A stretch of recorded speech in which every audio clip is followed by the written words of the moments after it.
Heavenly Father, today we put on the full armor to protect us against attack. We put on the belt of truth to protect against lies and deception. We put on the breastplate of righteousness to protect our hearts from the temptations. We put the gospel of peace on our feet to walk in your light, peace, and freedom with the Holy Spirit. We rebuke anxious thoughts. We take up your shield of faith for protection to block and destroy all the darts and threats thrown at us by the enemy. We put on the helmet of salvation to cover our minds and thoughts, reminding us that we are children of a mighty King. We are forgiven, set free, saved by the blood of Jesus. We take up the sword of the Spirit, your living word, that has the power to demolish strongholds and is sharper than any double-edged sword. We come to you, Lord, in prayer daily. In Jesus' name we pray. Amen. Amen. What's up, you guys? Welcome to The Imagination. I'm your host, Emma, and this week I'm extremely honored to have back on the show for a second time MKUltra survivor, targeted individual, and technological mind control victim, voice for the voiceless, writer and author of the book 21st Century MKUltra Slave, A Vintage Transhuman Tale, Ron Allen. A little bit about Ron if you missed his terrific first interview where he shared his testimony. Born in 1953 as the fourth son to a father who was a U.S. Navy pilot and early developer of radar, and a mother who was a gray lady for the American Red Cross, Ron's abuse and programming quite literally started at birth after he was given to the Valley Forge Army Hospital by his parents for 10 days immediately after he was born. Valley Forge Army Hospital was coincidentally used for CIA's Project Bluebird, which precursed Project MKUltra, and his hospital doctor, Dr. Beck, had many suspicious links, including to the CIA, to Manchurian candidates, as well as to the False Memory Syndrome Foundation, which he joined at its inception and continued being a board member throughout his life. Ron has been an MKUltra experimental subject since birth, first by the CIA and U.S. Army and Navy doctors, and later joined by FBI COINTELPRO. Ron and his older brother Gordon were chosen for Project MKUltra, and it wasn't until 2005 when Ron's memories began flooding back at age 52 that he would be awakened to the hard reality of what he didn't know he was forced and programmed to forget. The last time Ron was on, he shared parts of his incredible testimony from childhood, ranging in memories from within the MKUltra project, as he was subjected to the haunting death of his beloved brother Gordon, to the threads of his family and people who he was associated with from birth that weave together to form the tapestry of Ron's complicated, painful, and inspirational life story. It's an absolute miracle he is here with us today, and I'm thrilled to have him back to continue elaborating on his testimony, leading into his adult years as a targeted individual. If you missed Ron's first episode, I'll have it in the show notes and highly recommend you all go check it out. What most people think is that when you quote unquote leave these government-sponsored child abuse projects and systems, that a survivor's life just returns back to normal and the torture and horror stop. But for many survivors, this couldn't be further from the truth. Electronic warfare and technological mind control, such as directed energy weapons, or DEWs for short, plague survivors sometimes for life, and even as a survivor, they still will always remain a victim. Ron's incredible memoir, 21st Century MKUltra Slave, which I encourage you all to get, I will have the links in the show notes for you, outlines and details the life of an MKUltra child mind slave and the different methods of targeting that can and often does take place that make it almost impossible for a victim to even become a survivor at all as an adult. We are all so lucky to have Ron standing here before us today, despite every effort his abusers made to make sure he'd never have a voice. Ron now gets to be a powerful voice for hundreds of thousands, if not millions, of people all around the world who are still being silenced and tortured by technological mind control. And I couldn't be more honored or blessed to have him back on today. So many of you were just as enchanted with Ron's kindness and grace as I was the last time he was on. And I ask that you all put away whatever you're doing and give Ron your full attention and just listen. It is a great honor to listen to a survivor's testimony. Before I finish introducing this week's guest, I wanted to give a reminder that if you are a survivor or whistleblower who wants to share your story on my podcast, or who wants to share any information privately with me, you can now email me at imagineabetterworld2020@gmail.com. please send me a briefing of who you are and how I can support you, whether it's through podcasting or sharing information. I also recently started a Substack that I'd love to have your support on that you can find at www.emmacatherine.substack.com. I've been doing weekly recaps and insights on my podcast and using this as a place to publicly journal my journey as an advocate for the children. My Rumble channel is also now up and running, and I'd love your support on that platform as well. And all of my other social, email, and project links can be found in the show notes. As always, I'm beyond grateful for all the ways you guys show up and support this show and the amazing guests featured. So you guys, without further ado, please help me in welcoming today's guest, walking miracle, hero, and advocate for children and survivors alike, TI, survivor, overcomer, author, brilliant mind, warrior, and absolute delight, the one, the only, Ron Allen. Ron, thank you so much for being here with me today. Well, thank you, Emma. Absolutely. I'm so happy to have you back. Yeah, it's well, there's much to discuss about all of this stuff, and it's really pertinent, the only way that anything positive happens is when people push back. And that's where we are because, we've been backed into a corner, and, it's not going to get resolved by people succumbing and just taking it. The only way is just through information. It is an information war, and a war for consciousness and so on and so forth. So, yeah, thank you for having me. It's an honor, and you're absolutely right. Just like how Kathy O'Brien says, knowledge is our defense against mind control. That's how we break that spell that they put on us. So Right. We're really lucky that we have people like you educating us on this because, even me, until I became aware of this, I had no idea that I was programmed to any extent, going through the school Right. system and, the propaganda that's all around me. Like, it never even crossed my mind to question any of that until I learned. And then once you see it, you're like, how did I not even question anything? It's so bizarre. Right. So you're such a powerful voice for people who don't have one, and just to educate all of us on this. So I know I gave a little bit of an intro in the beginning. Is there anything you wanted to add to that for people who might be new, or just as a refresher of who you are? You can feel free to introduce yourself how you want, and then I'll sort of let you take it over from there. And we have some really important things to talk about today. Right.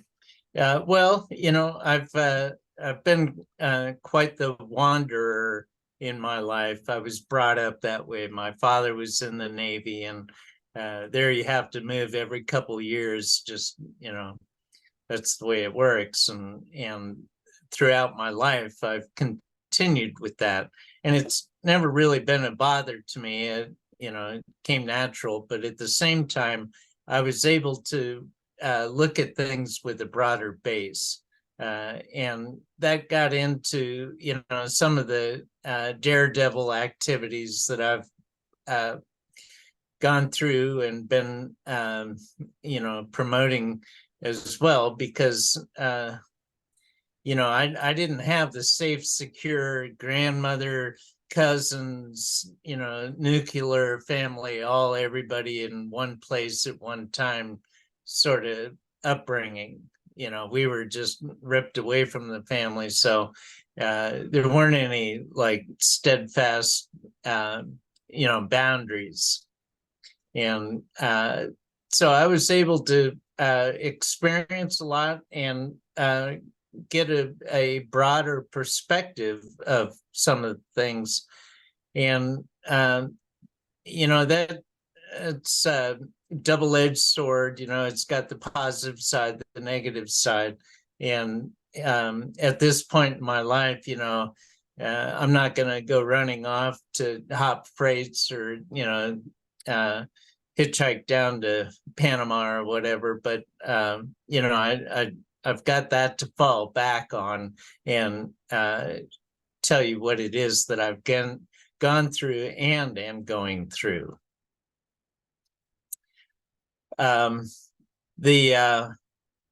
big, the targeted individuals and MK Ultra, one grew out of the other. but the MK Ultra is still going on. It's got a different name, or I have no idea what they're calling it, but it's all inclusive throughout life in America and the world over at this point. We're being subjected to different color revolutions and all these mind control fear tactics about supposed epidemics and so on and so forth, and opening up the border and telling us it's good for us, and what's coming through the border, and how many are coming through. It's incredible. But the reiteration on the television news all the time about how these things are good for us, and how how the administration is doing so much better than the last administration is a false hope syndrome that really doesn't have any foundation to set on, to rest on, but they're saying it over and over. So, that's the mind control. We are indeed getting pulled into something that isn't it. It's like fantasy land, but you don't know that because they've got a facade in front of us that we can't see past. Those that are watching just television news, and your viewers are different, because people that are on this wavelength, frequency, whatever, are a little more open-minded about things. Which is terrific. So anyway, the mind control is, it's everywhere. It's honest to God everywhere. And the targeting is more specialized or more focused. And, what I wanted to do is just mention some of the aspects that I've been associated with relative to the targeting, just as kind of a place to get started. When the working theory is that the FBI, who used a group called COINTELPRO to implant their agents into radical groups from the 1960s, the anti-war faction. It was a program that they started so that they could get the pulse of what was going on in the different factions that were counter government. And where they are now is using a wide swath of individuals, and I don't think there's any one particular group that they chose to go into. I think it was just a cross section that they wanted to be able to test, running the different programs on, so that they would know how people react. And what a lot of people don't realize is that those that are getting involved with the FBI are they themselves being programmed and are part of this rollout as well. And there's a lot of hardening that's going on the world over. They're pitting the government, the different news agencies, so on, are pitting newspapers and such, pitting one group against another group. The racism is something that they keep talking about when it really isn't what they're saying it is, but they play it up so that they can pit people against each other. If you hear it enough, it becomes a fact, is their theory. And so when they enlist different people to be in this group of theirs, they're pulling people, they're giving people light sentences in trade for becoming a citizen informant, a CI. And they are contacted and held together in a group by the FBI, and they're doing the gang stalking and different, rollouts from the direct energy weaponry that they've got. Some of it is pretty high tech, and some of it you can, piece together from, a electronics store. But there's that group of people that are,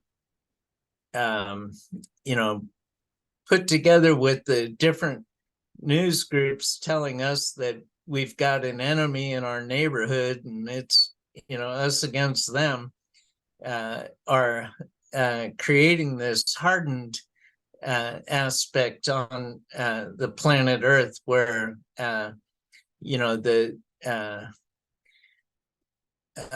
relaxed, loving care, the more human traits are being played down, and the fear and antagonistic aspects are being played up. And we're human, we get pulled into things. They're experts, they've been doing this for thousands of years. We're like putty in their hands much of the time. And so the way that they've got this set up, it's very sophisticated, and it's widespread. Supposedly there's a couple million or more people that are in the targeted individual program. And some people are so impacted. For one, when you don't know what's going on, it's very disconcerting. I try to stay away from the fear aspect, because I think when the long day is done, if you're in a state of fear, you've signed up for something that they don't have control over. It's you that has control over it. You have to say to yourself, I am whole, I am forgiven, and I am at peace, because it is up to us as individuals. But some of the things I've experienced are the gang stalking, where you see something out of the corner of your eye, people taking pictures of you on their cell phone, holding it up, and giving you a look that is a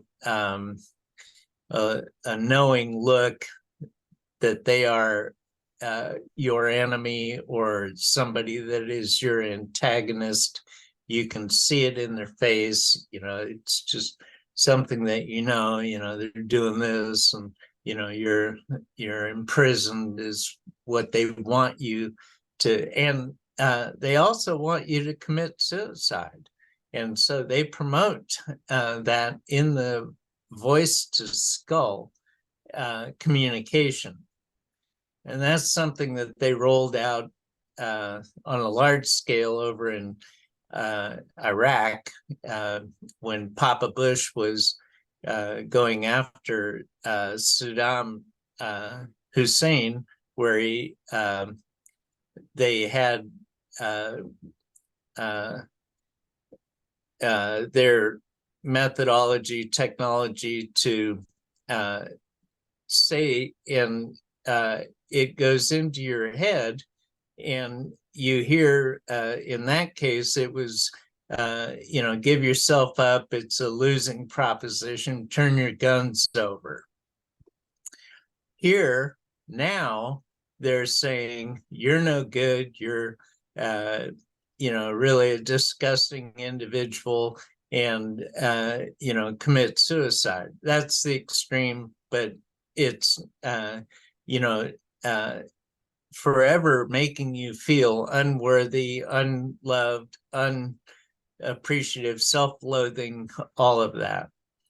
And that comes in with the people walking around you, and I've been in stores where you see somebody walking around this way and they're trying to corner you, and it's theatrics. And again, you got to put it into perspective. If they were wanting to do you physical harm, they would be coming at you. If they wanted to do legal harm, they would be coming after you. And what they're doing is theatrics. So you just gotta chill, keep things into perspective, and pray for them, because they're getting pulled into something that isn't going to end well for them. Signing up with satanic methodologies, it's an evil thing to do, and that will never pay out. So I feel sorry for the people that have signed up to do others harm, whatever their reasoning. One of the aspects of targeting is you're actually put onto a list. And I know there's, multiples of these lists.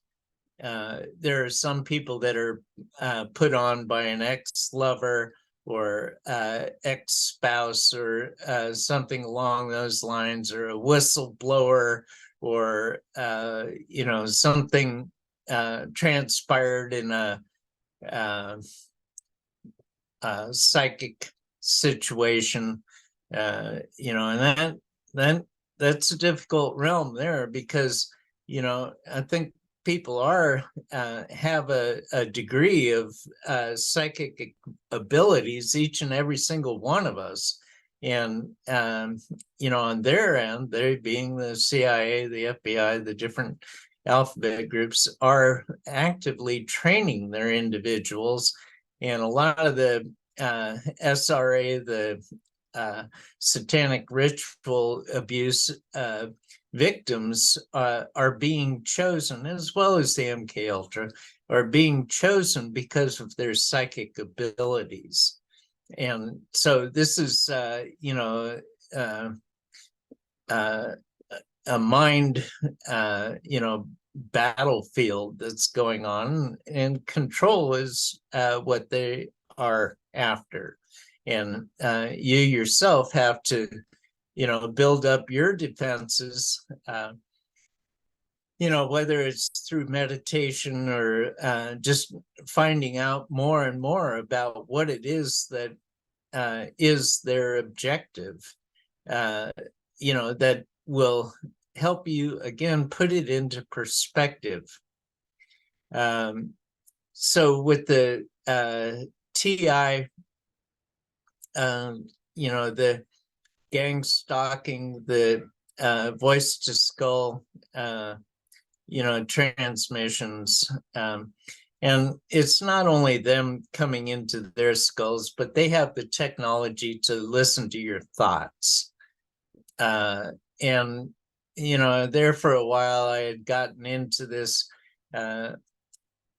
because you're all the time trying to figure out in your mind what is next, where to go, who I'm going to see, who I'm going to talk to, what I'm going to say, and so on.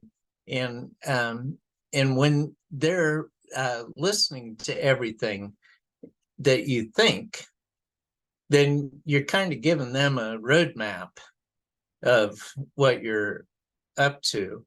And, that's really not the best thing to do. So I got in this habit of thinking between thoughts so that I could, get past the situation of them having the one time I was trying to come up with a password for email or something or another. And the voice at the other end said, "Why bother?" Because they're listening. So as you're trying to come up with a password, they're sitting there with a pen and paper, and they're saying, "Yeah, okay, well, give it to me." And you're thinking, well, I'll think of something real clever that they won't be able to figure out. And they're listening. So there's that. And, this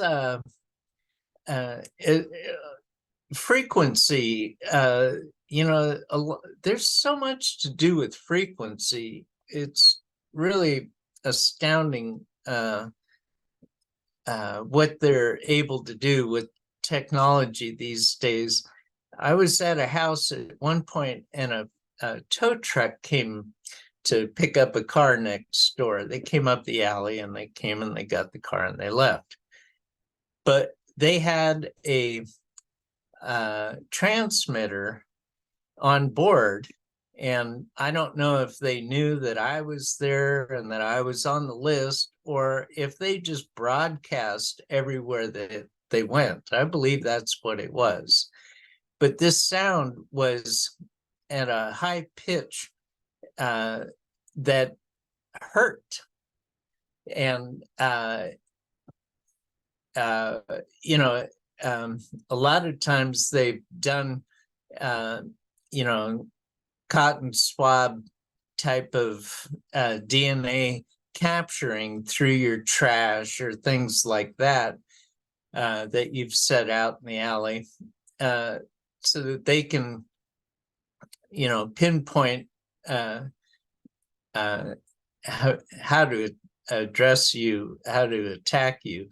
And, that's, I don't understand the exact details of how they do that, but that is what they do. And so, whether this tow truck had, my number, my DNA address, or however it's put, or if they were just broadcasting, randomly, I'm not sure, but it doesn't really matter because I believe both exist. There was another situation where different locations are part of it. Safeway is part of it. I was given a prescription at one point, and I went to pick it up at Safeway, and they gave it to the person up front, and they were about to bring it up to my where I was, and they got called into the back and asked to bring the prescription with them. And they went back and they switched out the pills, or they did something, and they brought him back out, and that was the last time that I dealt with them on that, because it caused me internal pain, the pills that they gave me. And I had that prescription before, and there was no way that it should have done that. They did something.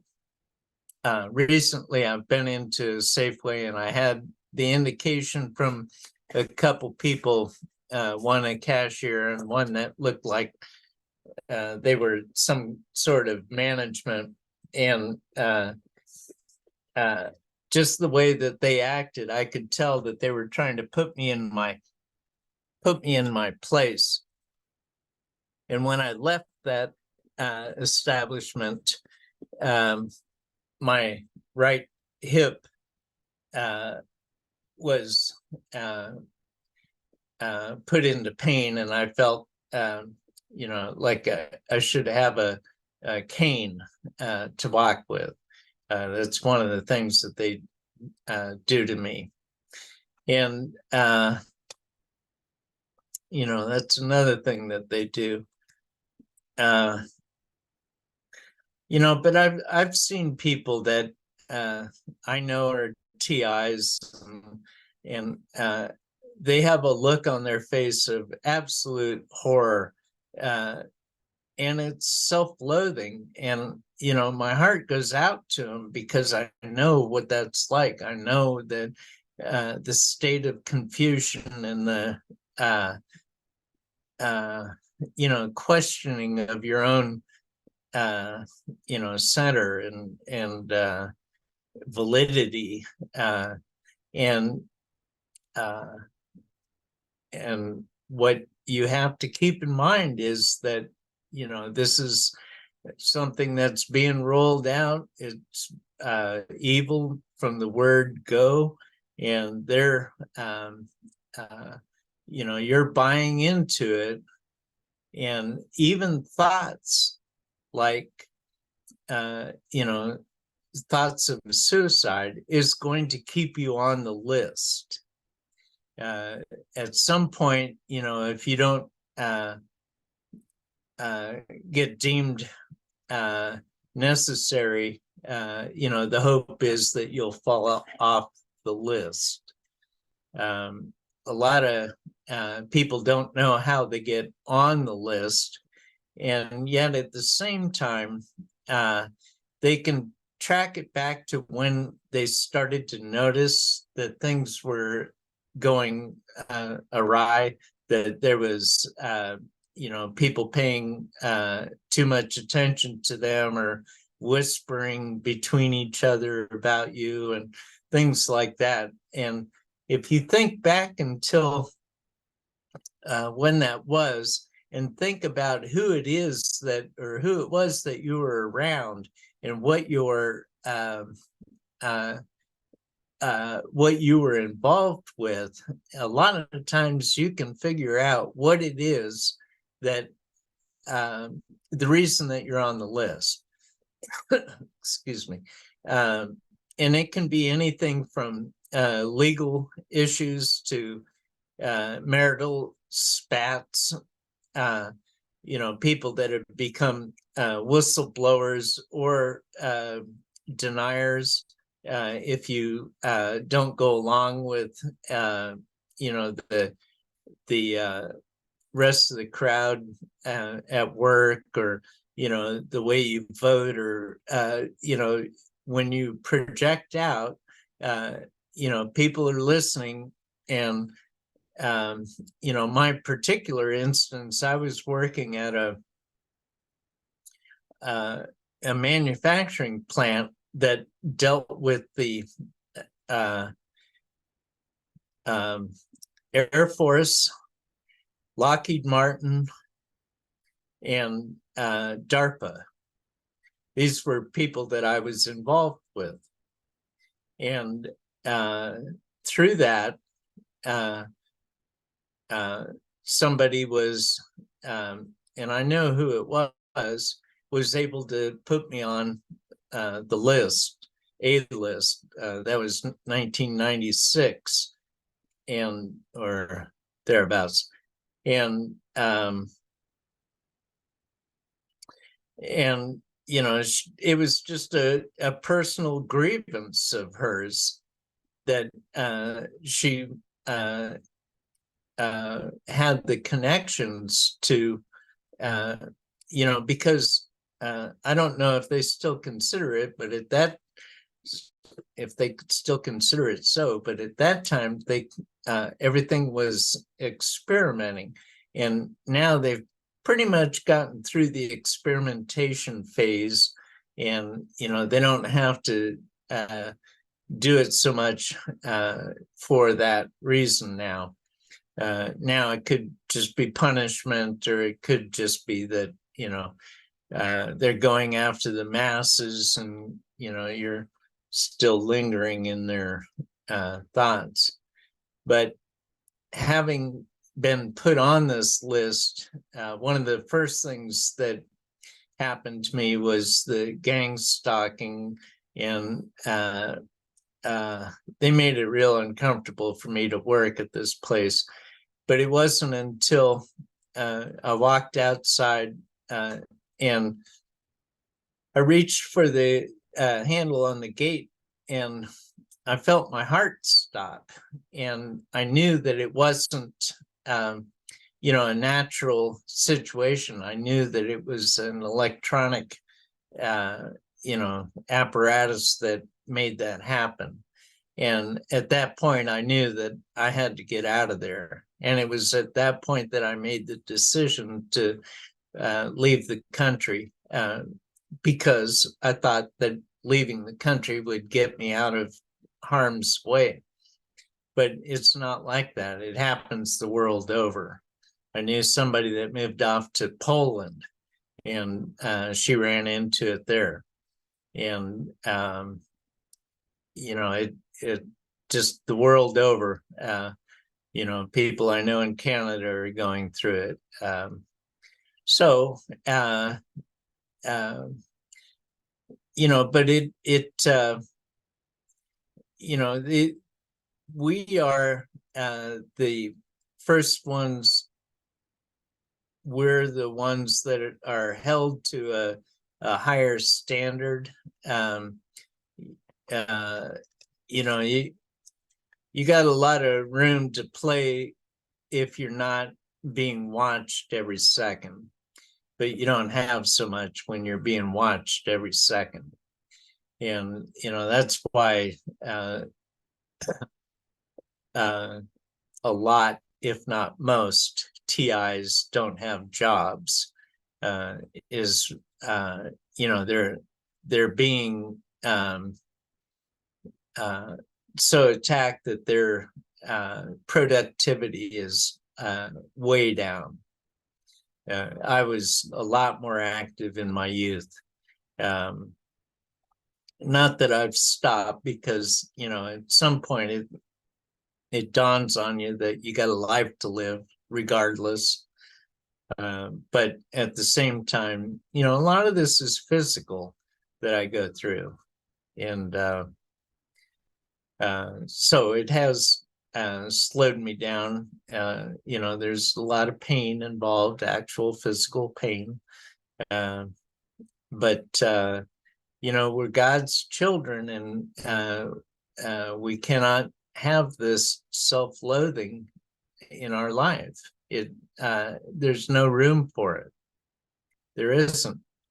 And you know, anybody that is involved and has that shadow hanging over them, you know, understand that to be true.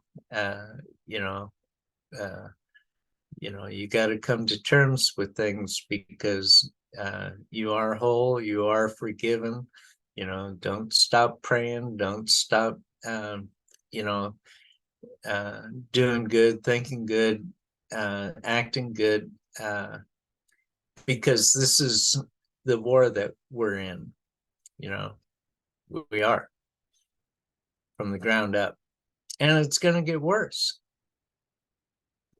You know, we're at the beginning of something that's about to explode. And this it's going to take everybody on the side of good to repel those forces of evil that are coming at us.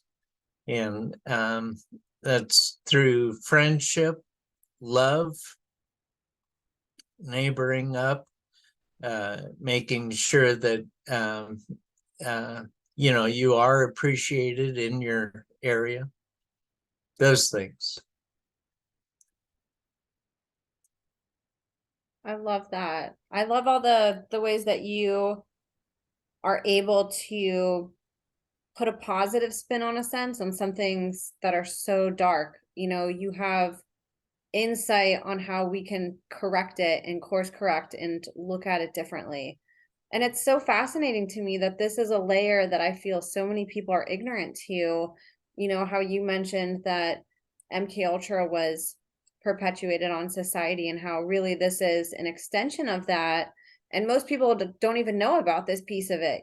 So many people don't even know about the MK Ultra piece, but even fewer know about this piece. So I wanted to ask, you had mentioned, things like frequency and directed energy weapons and some of these different ways that they target you gang stalking. I was wondering if you could go a little bit deeper into explaining those, because I think even that stuff can be really new to people.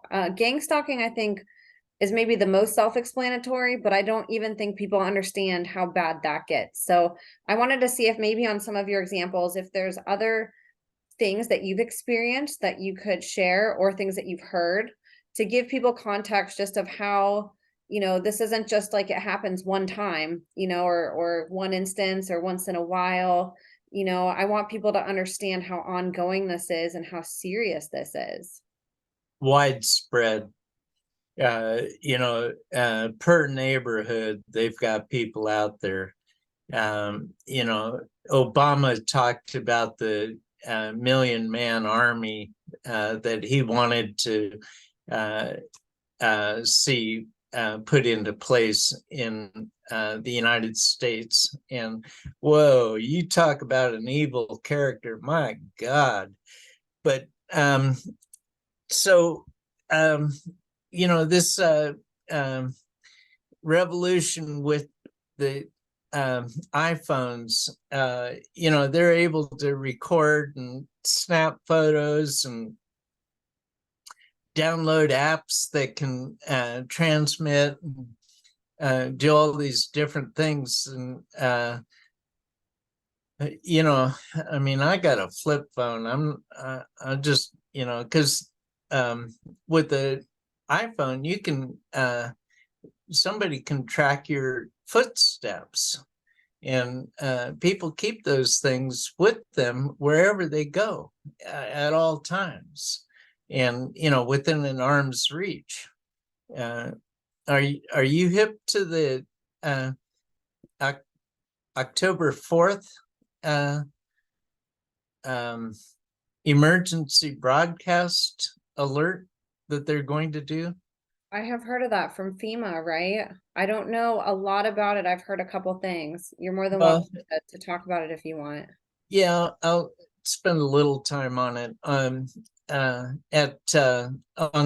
4th, which is today's Monday, so on Wednesday, they're and on the 11th, if Monday gets washed out or in addition to or whatever, but they're doing I guess well, I'm not sure who it was, but there was another president that did this, going to touch every cell phone and alert everybody that they take over whatever you are viewing at that time. It will have a band across the screen, or take up the whole screen, or whatever, that says that it's the emergency broadcast alert system. And there's a school of thought that we've got this 5G system that got put into place, and you see the towers, they've gone up everywhere. The untold billions that they've spent getting all that stuff into place.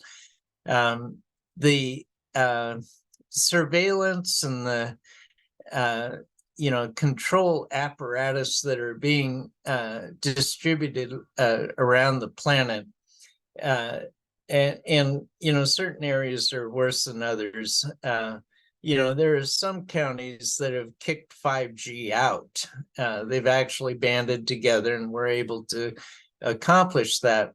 But there was just a 5G symposium that was held. And if you look that up as a keyword and get off Google, whatever you do, there's other search engines that are less trackable and less manipulated. But the 5G symposium had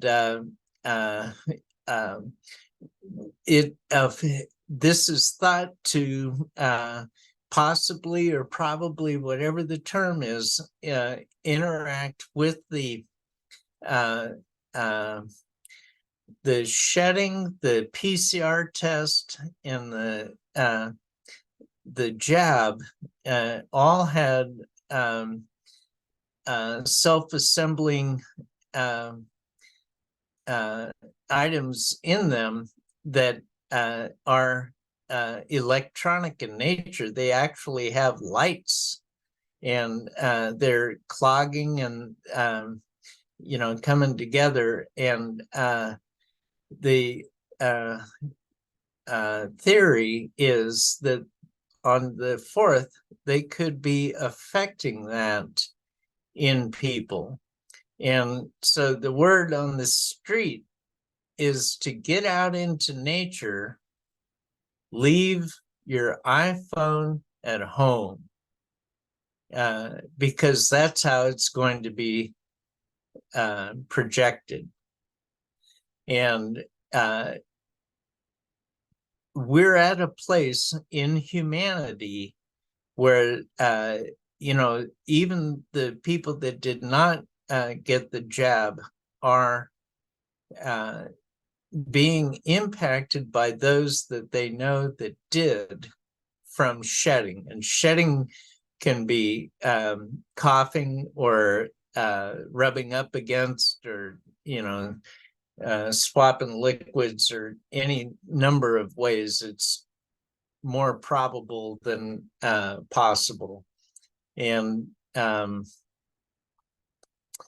they're on this 5G symposium, they were talking about, there was one doctor in particular that was talking about what you do to mitigate the impact of all those, the activity of the jab. And there's pills that are EDTA. It's heavy metals come into your body, and they're, through the chemtrails that are geoengineering being put out all over the planet. That's aluminum and barium and all these different things that are getting into plants and animals and people. And the dust, the nano dust. These are heavy metals that you're taking in, and if you have what heavy metals do is they get settled in your lymph nodes, and you don't get rid of them. And the EDTA supplement will attach itself to the heavy metals, and it enables you to pass it in through urine. But ordinarily, your body just stores them. And I've got a friend of mine, Ilana Freeland. She's uh, set up to do a chelation, a blood chelation, and they actually hook you up to a machine. And I'm not exactly sure of the process, but they run your blood through it, and in one side out the other, and it's like a clinic where all these people are sitting there for a couple hours, get plugged in, and she's going to be doing it 3 times a year. And that's what they're getting rid of, is the metals, the heavy metals that are in the blood or in the body, and the blood carries them. So there's steps that can be taken to avoid the impact of all of this. Are you, Emma, familiar with the Georgia Guidestones? Yeah. Do you think most people in your audience are? I mean, is it common knowledge? I think to some degree, I think especially after they fell down, Yeah, well, it got blown up. Yeah. exactly. Yeah. I think Right. it came on more people's radar, but I don't think a lot of people were educated on that before. Yeah, I think it bears repeating, because they pretty much stated, their intentions right there. They had, I don't know, 15 languages saying the same thing, which is that they wanted to get the world's population down to 500 million. And, there's over 7 billion people on the planet now. So that's a pretty healthy whack. And, that it's kind of hard going into, your daily activities with the thought in the background that there's a genocide program in play that includes 9/10 of the world's population. It just doesn't sit well, and it's hard to wrap your mind around that. We're God's children. How could we have gotten into a situation like such as this?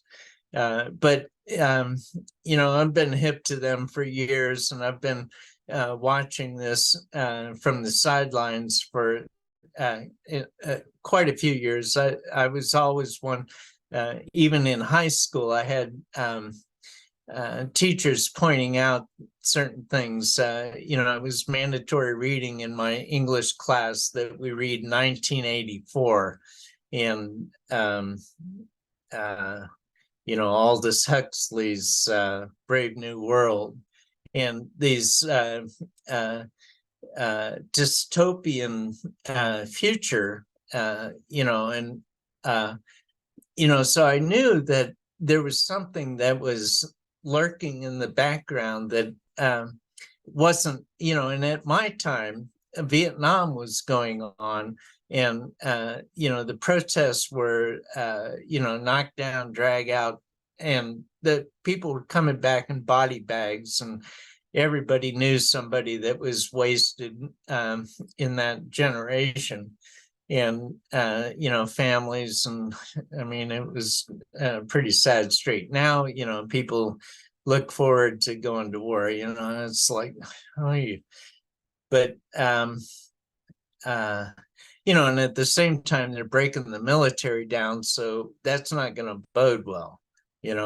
But because their chatter says that we are the greatest, then we don't realize or have the ability to put things into proper perspective. But the Georgia Guidestones, even though I'd been living my life and understanding that there was a faction, and mostly, I don't know if anti-government is the right phrase.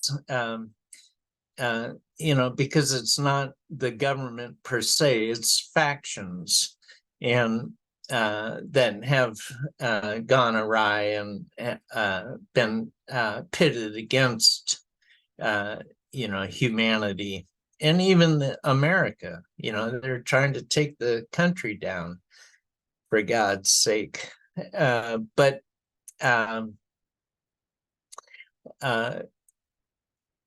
so when they stated up front and proud of it that they wanted to, do annihilation of most of the planet, then I myself was able to see that what they were accomplishing was working towards that goal, bringing in military age Chinese and all the different country youths across the border these days, is along those lines. The UN, blue helmets. Boy, if you want to read some scary information, find out what countries think of them that have been put under their control. Those blue helmets are doing some pretty evil things. But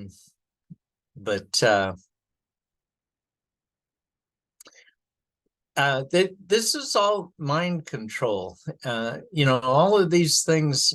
That's why they broke up the Georgia Guidestones, was that they didn't want that voice to be heard any longer. They wanted to go under the radar on that this is indeed their plan. But some of what I've heard people talking about, and when I got, as I describe in my book, which is it's an interesting view of what I've been through.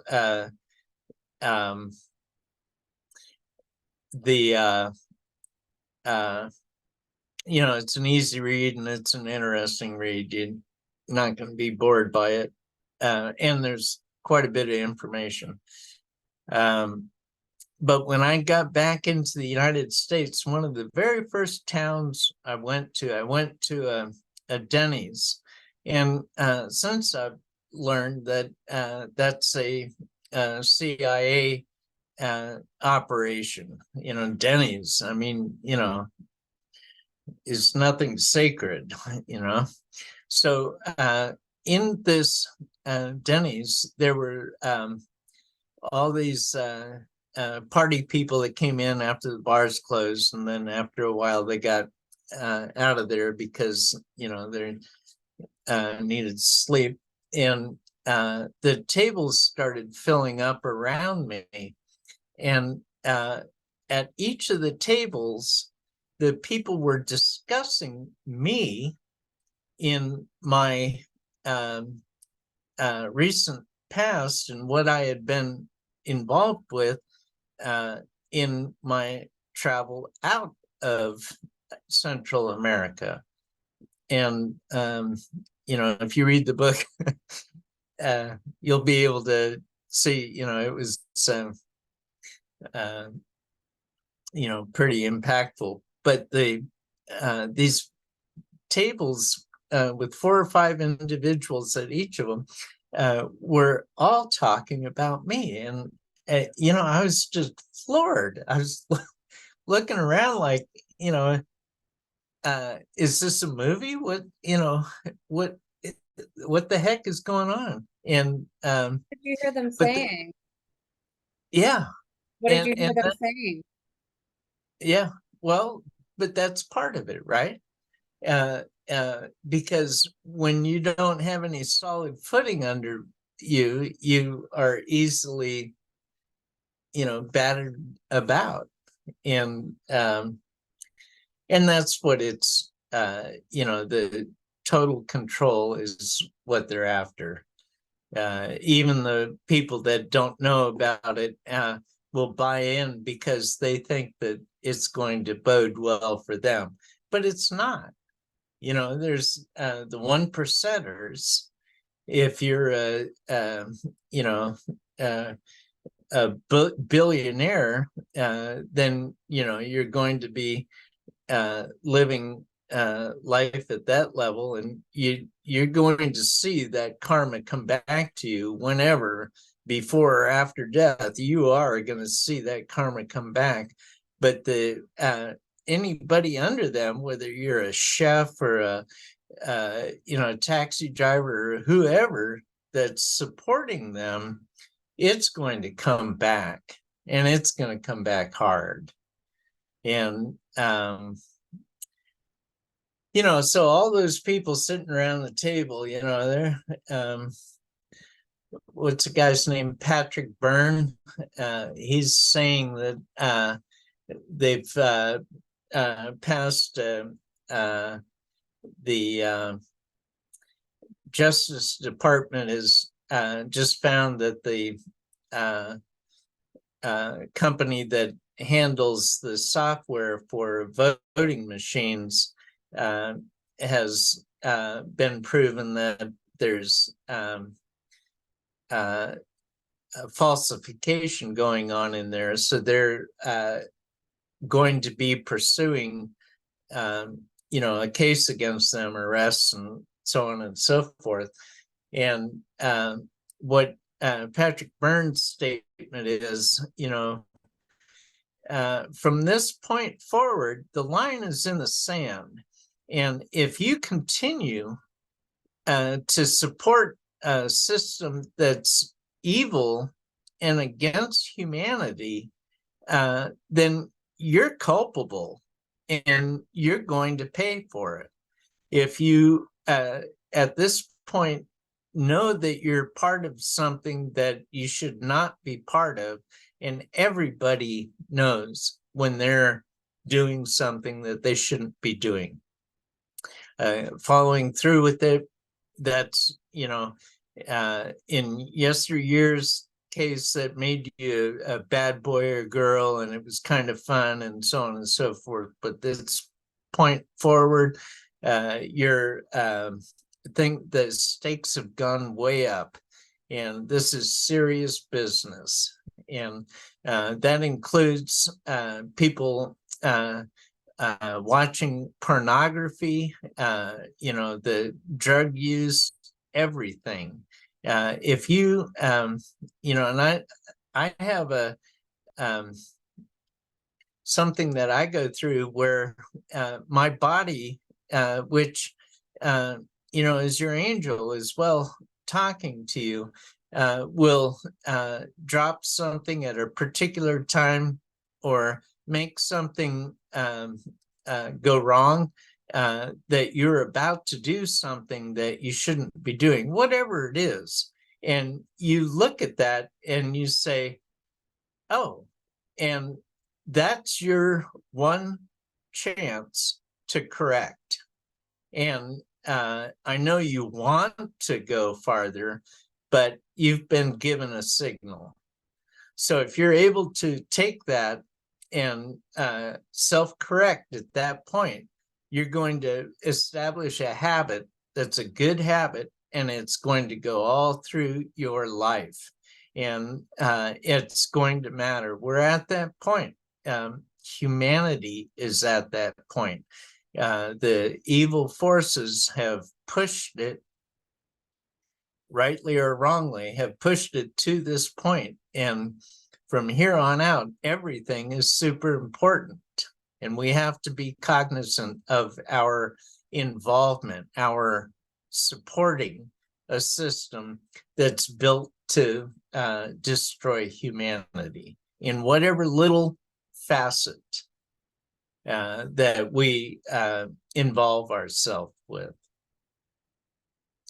A lot of this started with Project Paperclip after World War II, Alan Dulles and his brother John Foster, but mostly Alan, worked with the Nuremberg trials and was bringing back, and it even started before that when the war was nearing the end. It became quite apparent what was going on, but he started bringing back doctors and scientists and Gestapo and people like that, and they created the CIA.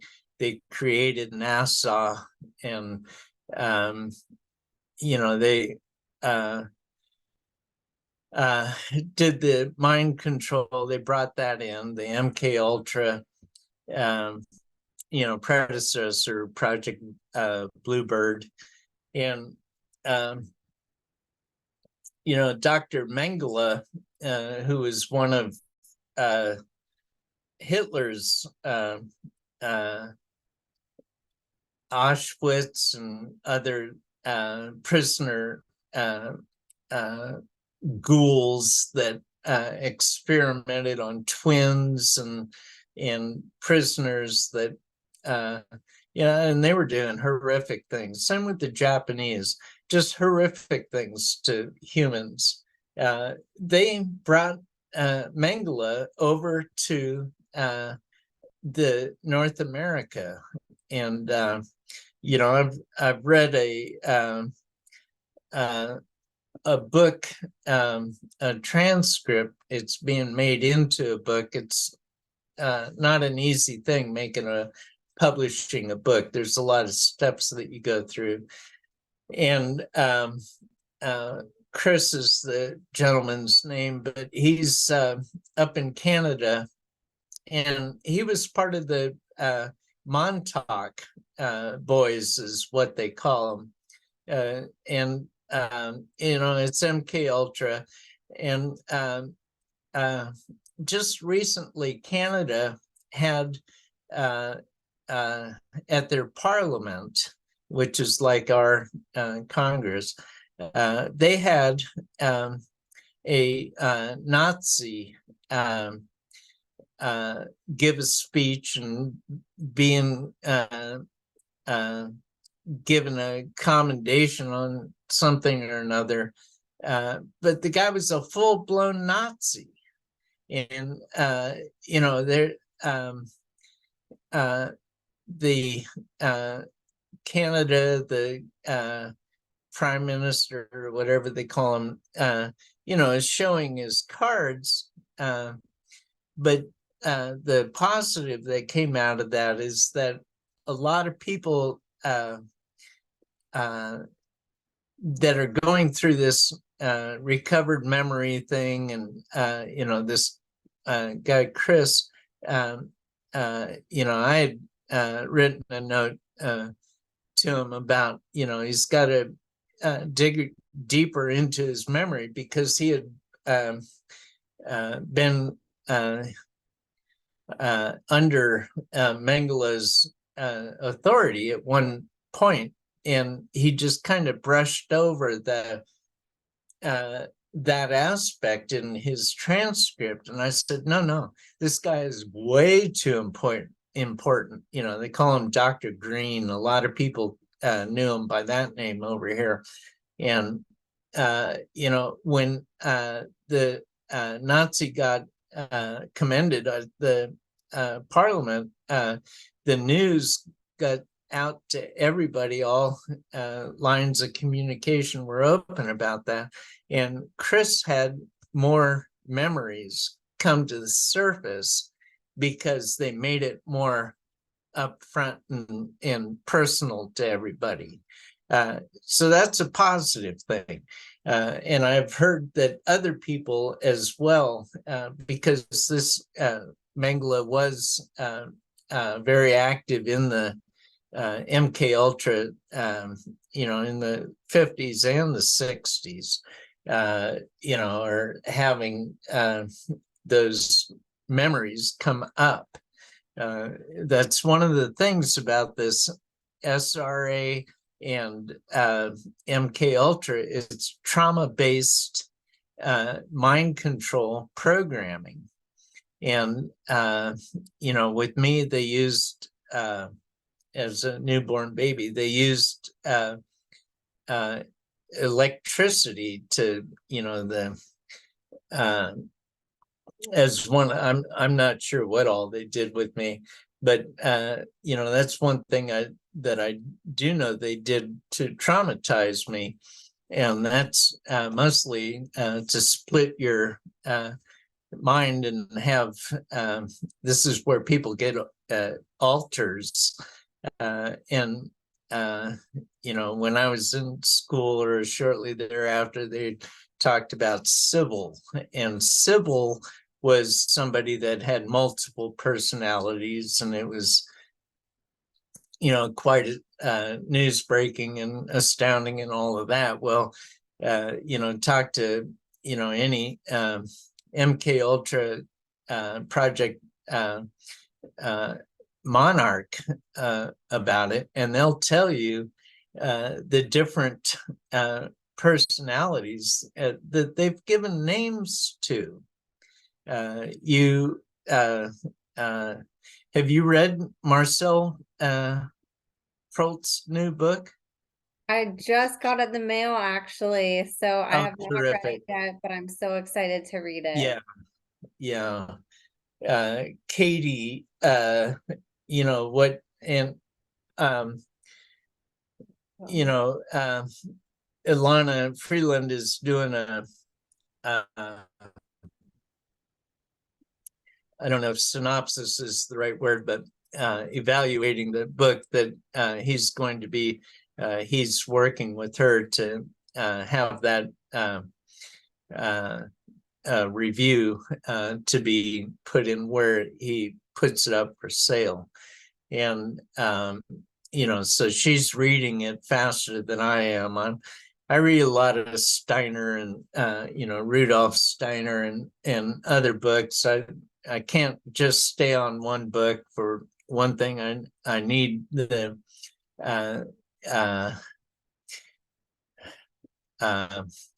diverse interaction going on. And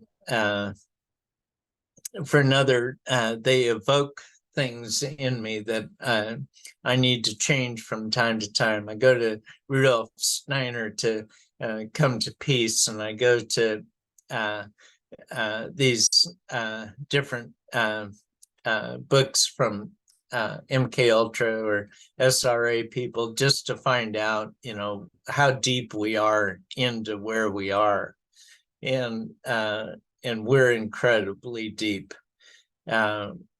But yeah, so this, yeah, there it is. This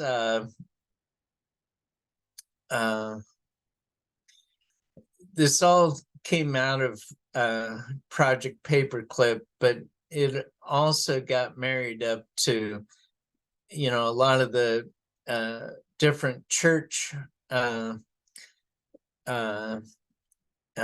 We've all heard about the Catholic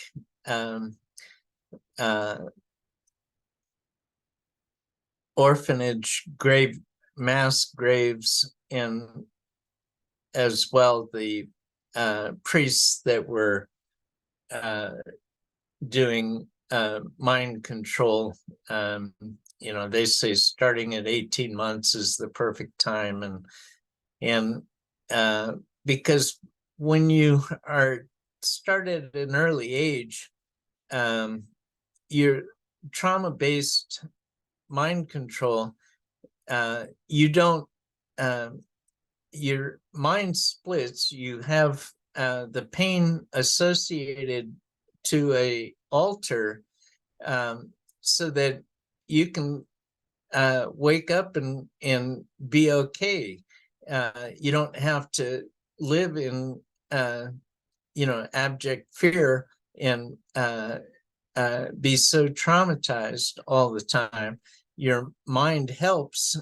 People forget the details of a horrific automobile accident that they're in, because their mind is helping them calm down and not have to relive that constantly.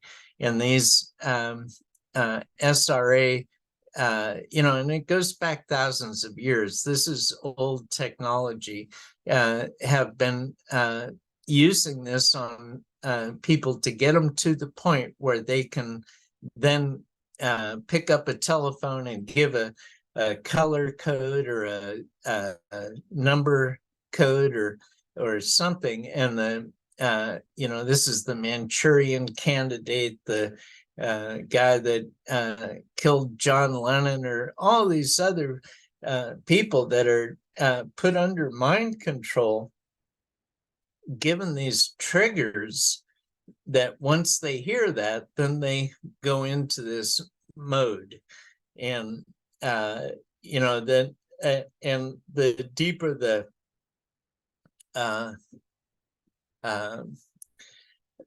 set that the mind control is, they can have an assassin that will commit a murder, and but it's from an altar that only has relative use, so it doesn't get brought out but once, and then they send it back by bringing out another altar. And that people have front altars, and you're dealing with like 10 altars that have different signals. Elisa Free, that Lisa Easy has this way of looking at it as we. She sees her altars as being a collective group, and that her front altar sees all these in their the Project Monarch. They're sex kittens, they're assassins, they're they're used to drug people, to keep people off the track, and all these different things that are set up. But it's through the splitting of the personality, their mind, into different factions, so that they can be triggered individually, and then buffered at the front altars, so that they don't have access. They can't remember. And in my own case, and in a lot of people's case, they come into starting to remember things in their 50s and 60s that happened to them as babies. It just that trauma is so deep that you repress, you push it down so far so that you don't have to feel that pain. That it isn't until you mature that you're able to have access to it. And so a lot of what my memories started coming back when I was 52. And I had indications along the way that things weren't it wasn't a perfect childhood, or that the world wasn't as rosy as it was sold as along the way. But it wasn't until I started having these memories that I started seeing how deep it was, how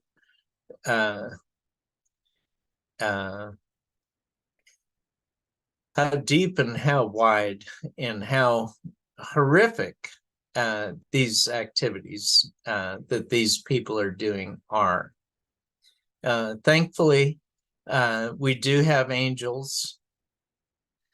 We do have Archangel Michael. We've got Jesus. We've got God. We've got a lot of people that are on our side. And and we need to call them. They're not in the habit of communicating if not called upon. But they're there for a reason, and they're there for us. And we do have to know that there is the good, that it isn't all about evil. It isn't all about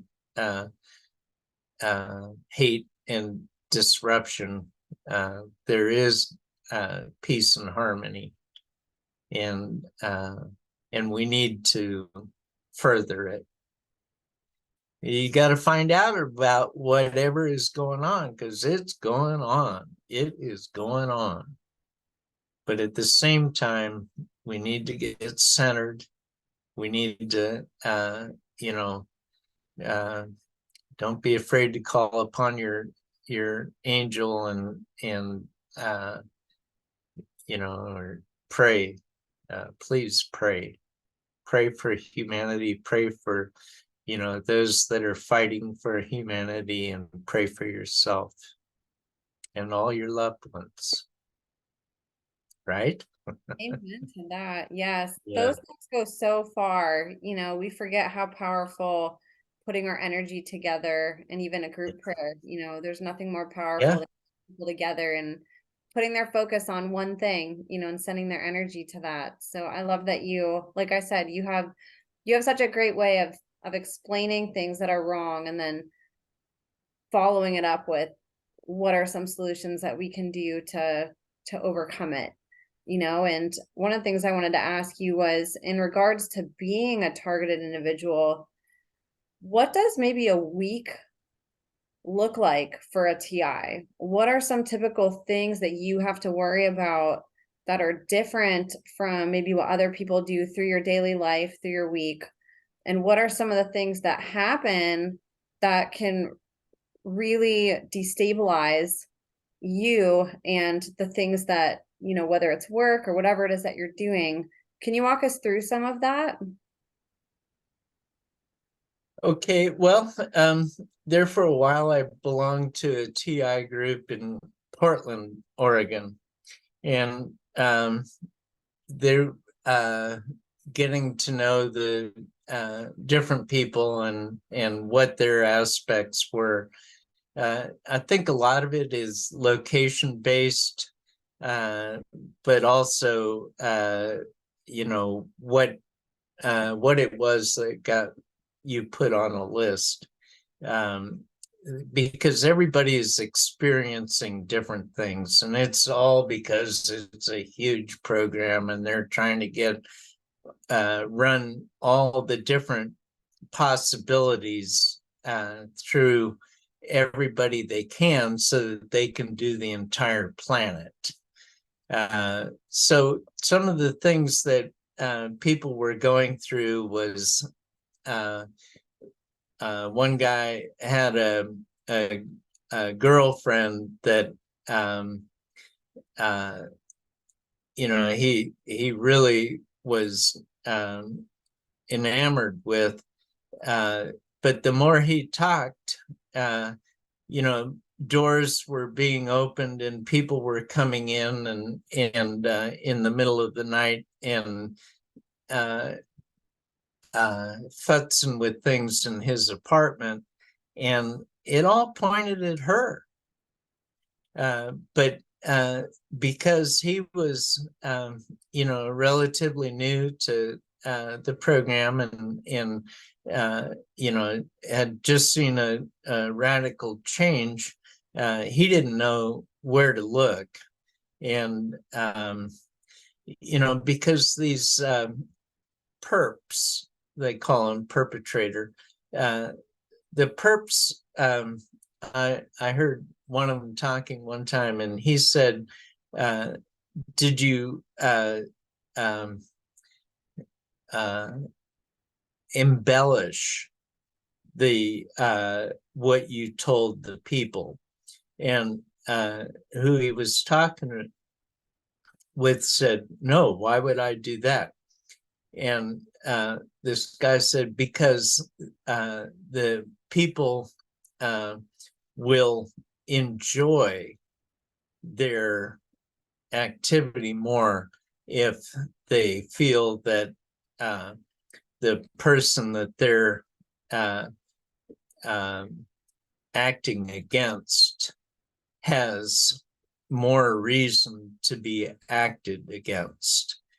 In my case, they do a voyeur thing where they project on a big screen TV in the house. They'll have neighbors come over and watch, and they're able to transmit your dreams, and they're able to transmit your memories, and people will have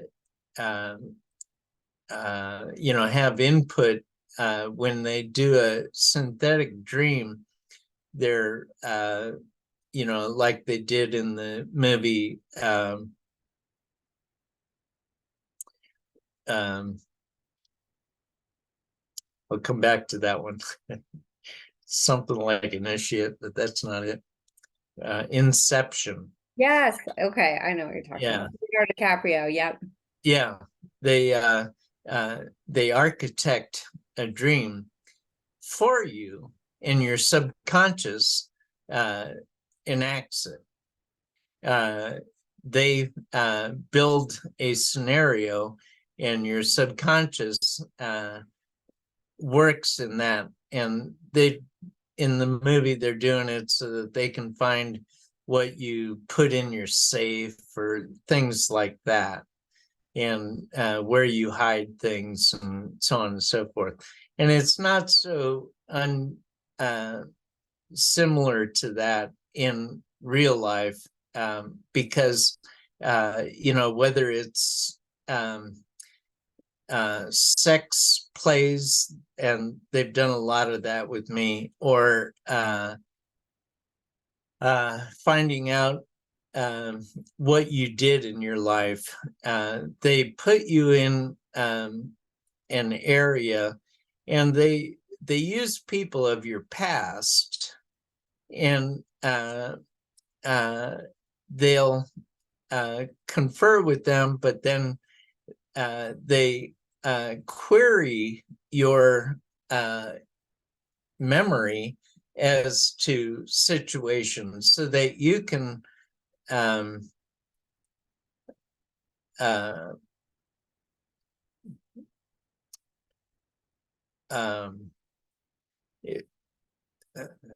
protest is the wrong word, testify against yourself.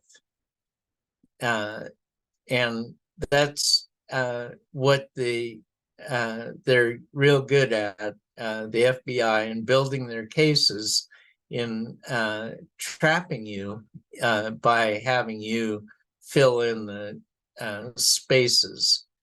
And so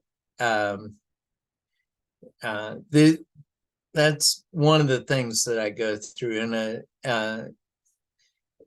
when somebody in that group that I was in, somebody would be targeted, this one woman told me that it was kind of like a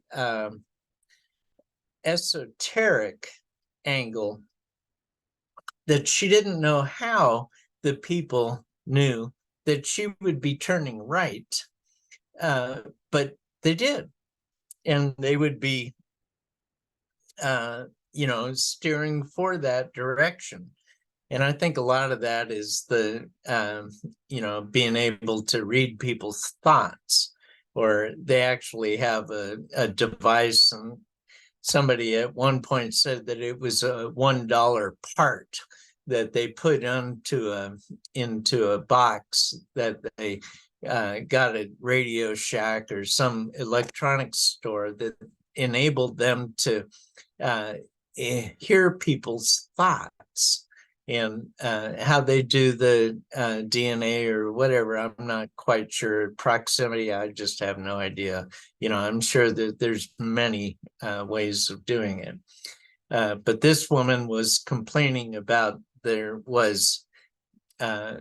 they knew ahead of her action that was going to be the action taken.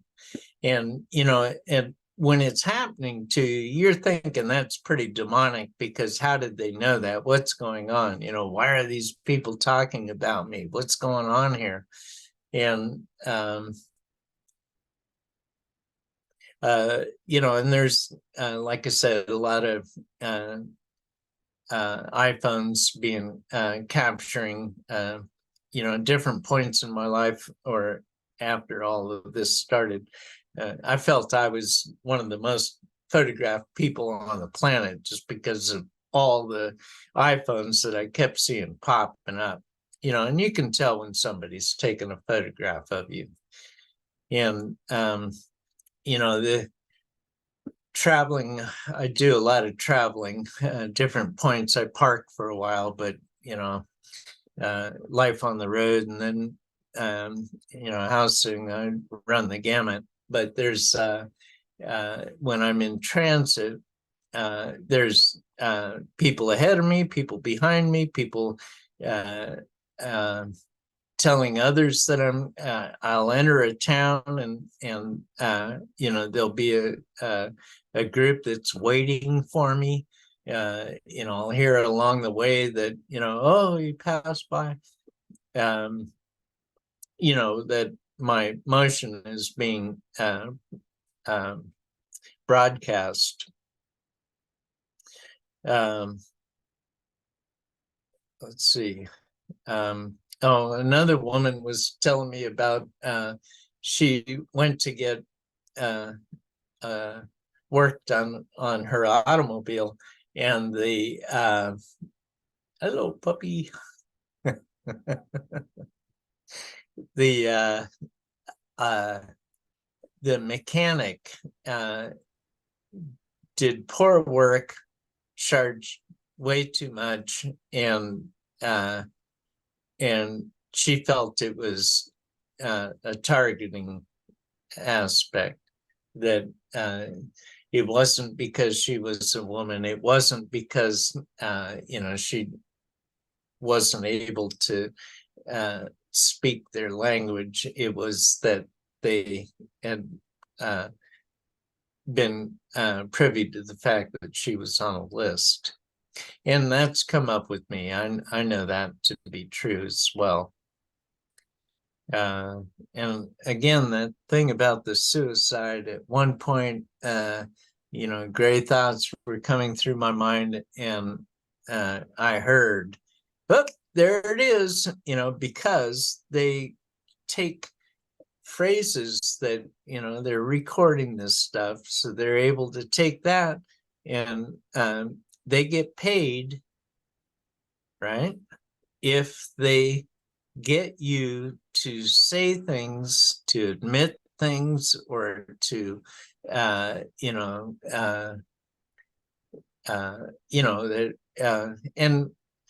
at one point I heard the thing about division between Republican and Democrat, and the perp was asking everybody that was in his presence who they were for, and everybody was for Biden.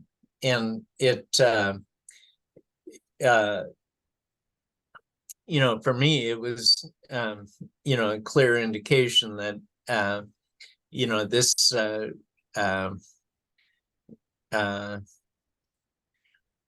progressive, whatever they call that movement, that is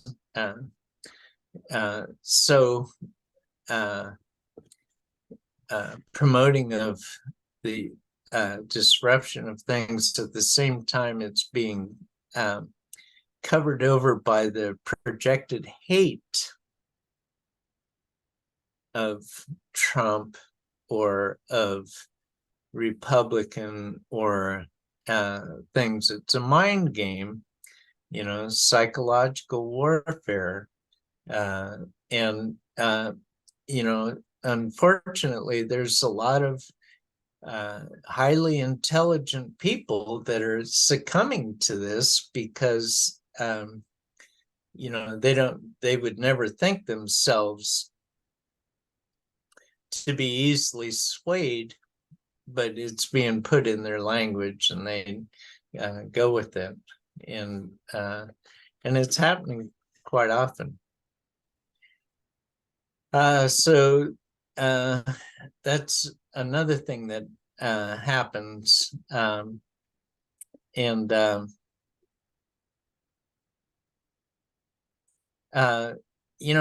There's stuff put in, like I said, to my medicine at that one point.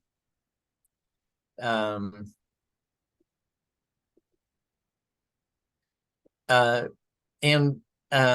another time, if you're really flustered, if something gets you off center, you're going to act out of character. And that's, positive in their direction. Intoxication makes you more pliable. You're able to be pushed around. For me, and it's been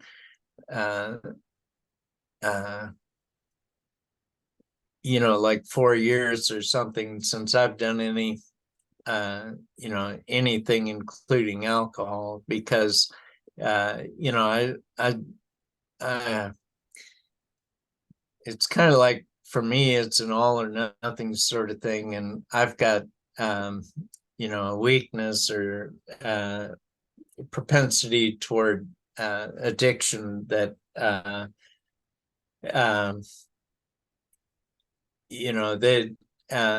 different states of consciousness, and I'm more pliable and I'm more doubtful. I'm more paranoid, fearful. And when you're in those different states, you're able to be manipulated. And they have, believe me, they've done so much testing on all of this. When I was in San Francisco in 1974, a friend of mine, 75, a friend of mine got a job, I'll call it, but they were having people at a university smoke marijuana, and then they would test them, and they would stay the night, they would stay a week or whatever. It was different fluctuations that, they were running these tests. And he's told me that the grass was, exceptionally powerful. And what they, so they were running all these tests. Well, all those tests have been, come down the line to where they know exactly, your blood pressure, your heart rate, your everything, so that when you ingest this much or you do that, this is what happens. And they've got a little control board where they can manipulate and change and do cross circuits and mess with you. And so the point that I'm making is, in your targeting, if you have oh, woe is me attitude, this is one of the safety crutches that people will go to, whether it's alcohol or marijuana or whatever, they or it's sex. They go to a place where they can feel good, or they can feel relaxed or comfortable, when in reality they're being toyed with. They're being that's when they're at their most vulnerable state. And just because you're asleep does not mean that you're free of this stuff. And as it rolls out, it's getting more and more. And the adherence to the golden rule and prayer relieves you of those weak moments, as well as bad intentions. And it's a coin toss at the moment that it happens, because to reach for this or that, when all you have to do is, because you're upset, all you have to do is sit down with your protector, your center, your God, and just spend time in that place before you want to do anything. It'll pass. That moment of disruption, of self-loathing, will pass. And they've this is really a powerful moment in humanity. We're finding out so much about the human spirit and being that it's an incredible gift to be on this planet at this point. Incredible. We're such powerful creatures, and the game is to control you, so they don't want you to know that. And the more we go inward and upward, the less we're able to be messed with. And we're coming up on some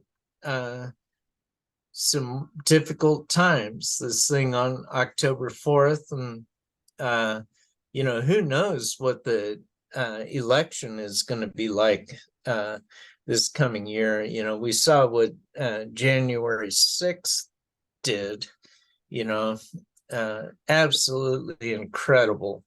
And we see what's going on in school libraries, and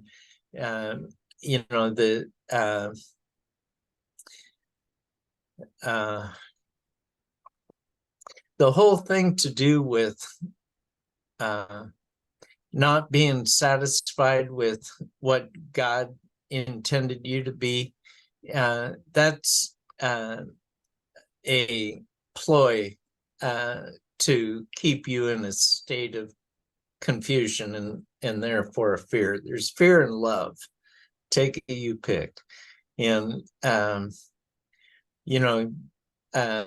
made us man and woman, and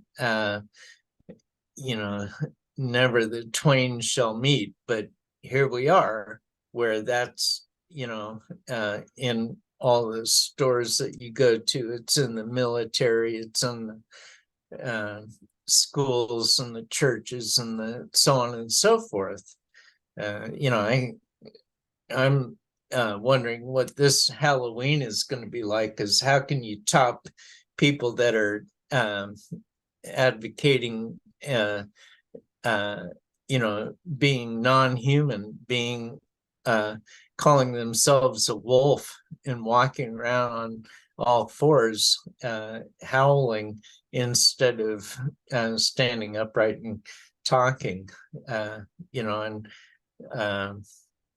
all the different layers of what they consider humans to be now. There's X and there's Y, and figure it out from there. But we're being played with, we're being manipulated, we're being suggested, being put into this hypnotism that says that we're not good. And so we project to being something different than what we are. And all of a sudden, let the imagination run wild. It's the rules are being mangled with, and it's Jeffrey Prather has some good points. He's a warrior in talking about the difference between the trans and gays, as opposed to the straights or the heteros. But the gays, well, they've been in the ranks since time began. The trans is something new that's being rolled out, and it's not a positive remark about humanity. And it's sensitive time for this planet, and whatever has taken place in the past is in the past, and you'll be accountable for that. But going into the future, please come back to the the center, because these extremes are just they're is life so bad that you have to take the human race down with you? It's starting to get pretty tedious out there, and we need to work on that quite a bit. And just being with others, talking, being honest, expressing love, expressing your center, and or concerns. Information is where we're at, and obfuscation is where they want us, and there's just so much going on right now. It's absolutely incredible. Absolutely incredible. But overwhelming. Yeah. And but it's not going to change, not in the foreseeable future. It's going to get more intense. And the children of today, they don't have yesteryear to look back on, and they're being confronted with something that they're taking a lot of this for granted. The one trans gentleman that was at the White House that had breast implants, and so he takes his shirt off. She, however he calls himself, takes his shirt off and starts having everybody fondle him, and they're in the whatever they call the garden there at the White House, and it doesn't speak well of the country or humanity. It's not, these are not times to go for extremism.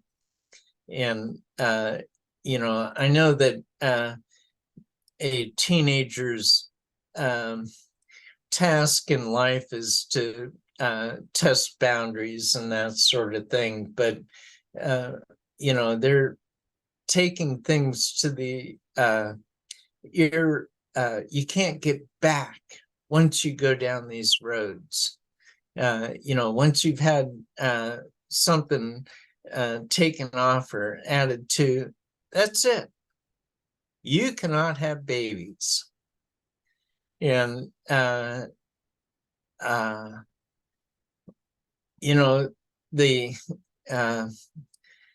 the activity being promoted where there's too many humans on the planet is not right. They're messing with people's heads, and all these different programs that they've got to make us upset, to make us hateful. It's all being set up so that at some point they'll call the blue helmets, and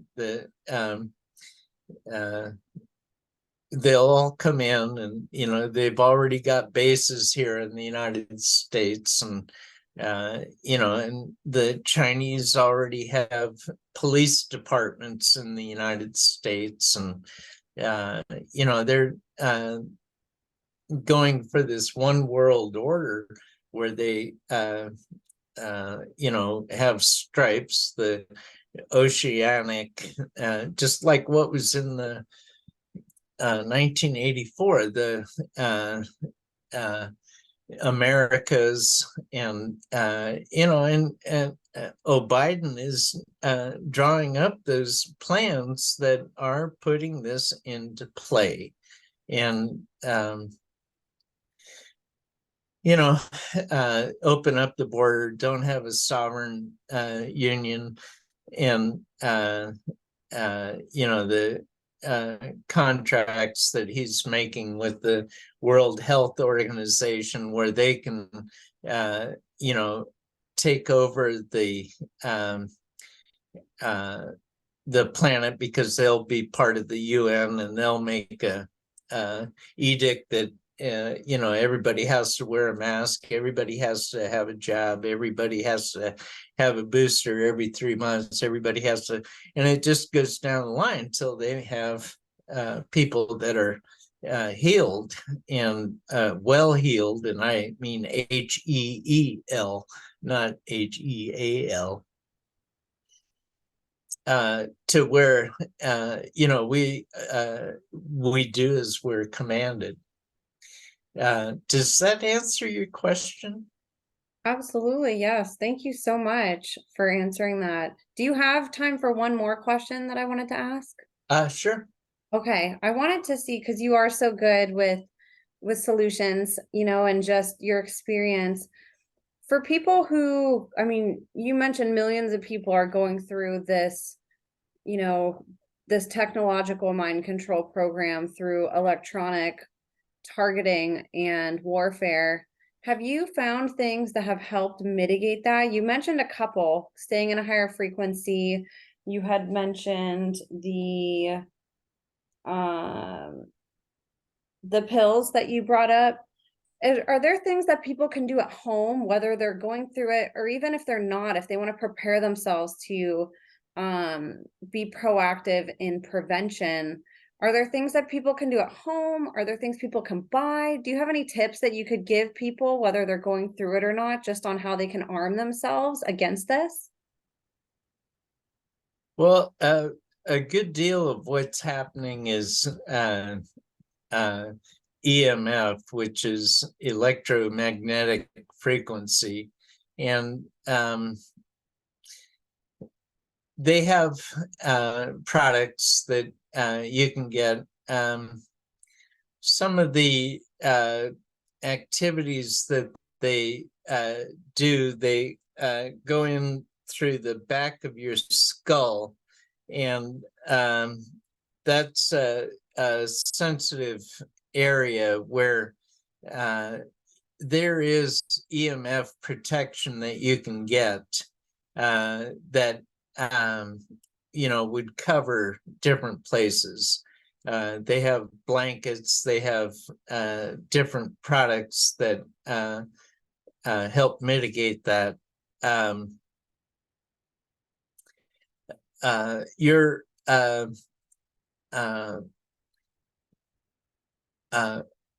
like, I don't use a microwave. I understand that some people use them for, like on October 4th, for putting their cell phones into, because they feel that because it's got a degree of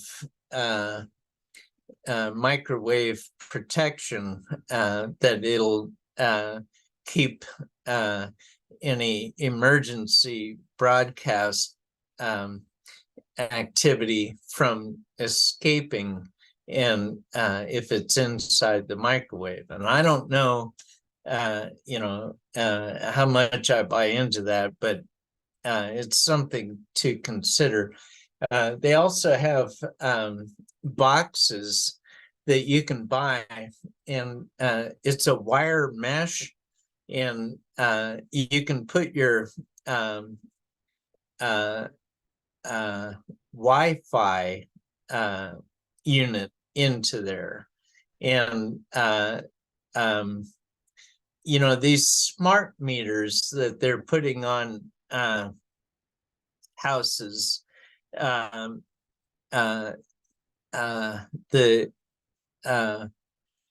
LED light bulbs that you buy, these are all things that as they're sold, they're being, as well as the 5G and the iPhone and so on, they're being sold as items that will improve your life and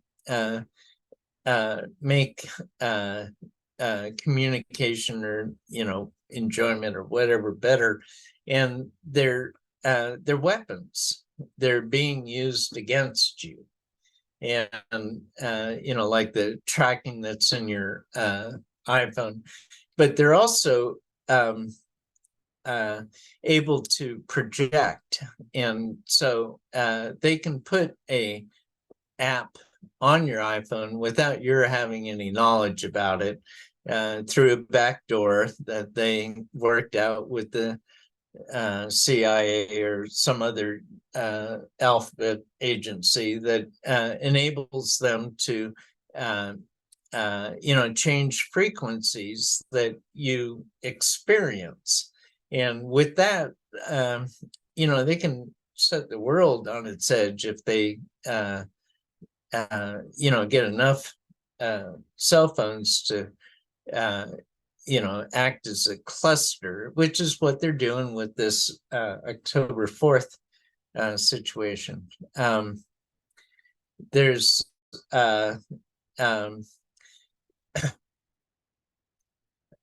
living in a place that has a tower right next door,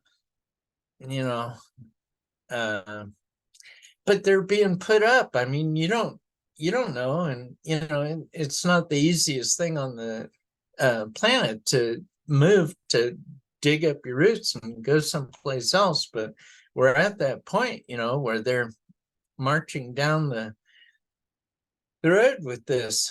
And but meditation and going within and going without, these are age-old remedies for a lot of what we're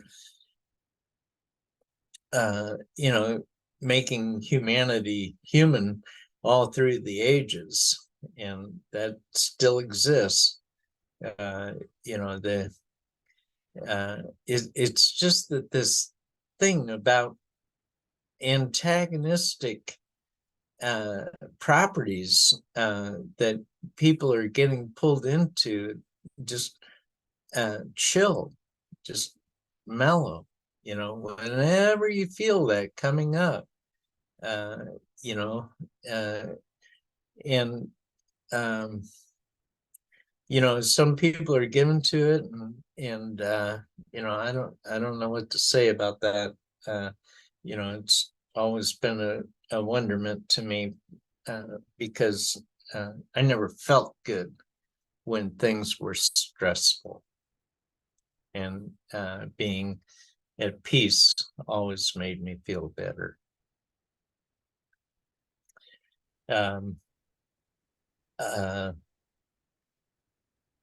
But there, there's different people that,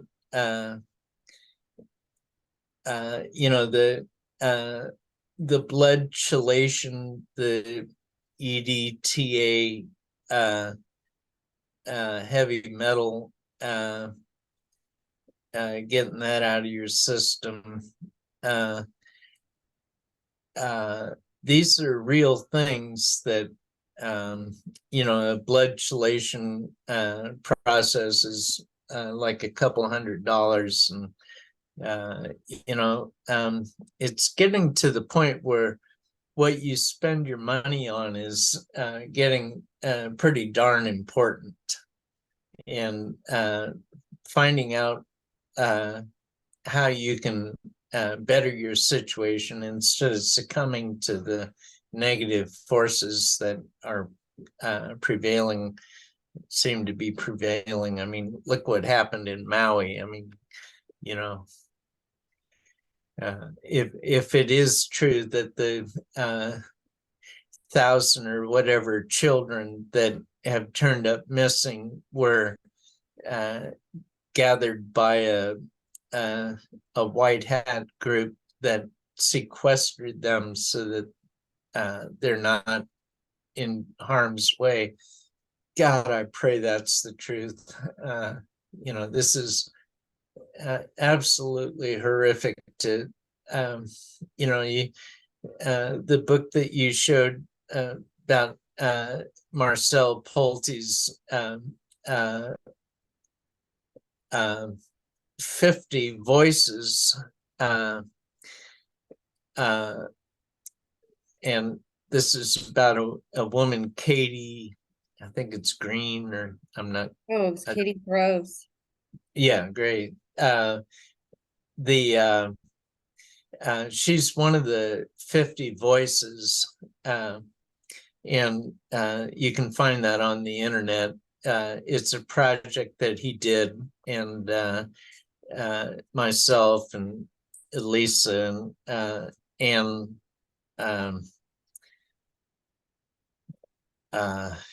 Diamond? No, her real last name is McLean. I don't remember what her nom de plume is. But anyway, several people that have been involved in SRA, MK Ultra, several people, 50 people, did a project with Marcel, and he's rolling them out. I should check and see what the latest one that he's posted now. He's doing like 2 or 3 a week.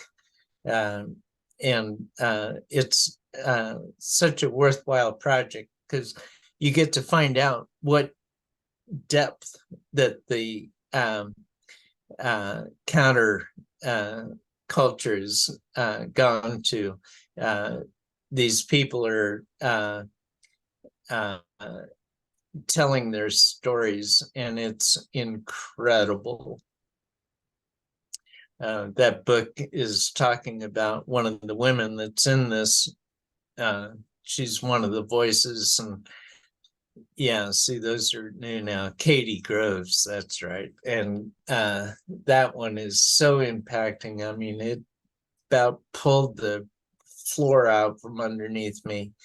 What she's gone through, and please don't let this stuff scare you or make you worry, because we need to act strong. We need to act unified. We need to act intelligently. We need to bring together our experiences and share them in such a way that empathy rules, as opposed to sympathy, which ends up being putting in somebody in a sub level, and they're not below us. They're absolutely not below us. These are people that have been subjected to things that are God-forsaken, and yet they exist. And even though they speak in German or Austrian or whatever, they have it's captioned in English at the bottom of each of them. So you can always find out. And they're like 5 minutes or 10 minutes each.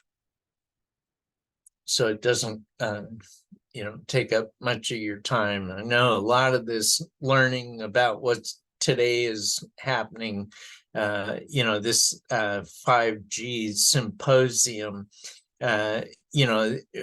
absolutely incredible, but it's like 4 hours or something like that. It's well worth it. Seeing what the rollout of 5G and the jab and the shedding and the PCR tests have all interacted and what they're putting out. But, that all takes a lot of time. And these things are quick little snippets. Yeah, there's 13 minutes, 10 minutes, and 19 and so on. It's not that big of an investment. And it's a good way to get caught up on what is going on the planet. Marcel is an interesting character, and he's spent a lot of time in doing these things, and my hat's off to him for doing that. How's that going with you and he, Emma? Are you two collaborating on something? Oh, I just did an interview with Elisa, Rachel Vaughn, and Max Lowen. Oh, We good. did sort of a group interview that I just put out. I'll have to send it to you. Okay, real good. Yep. And then I got Marcel's book, and he might come on and talk about it too. Oh, good. Yeah. It's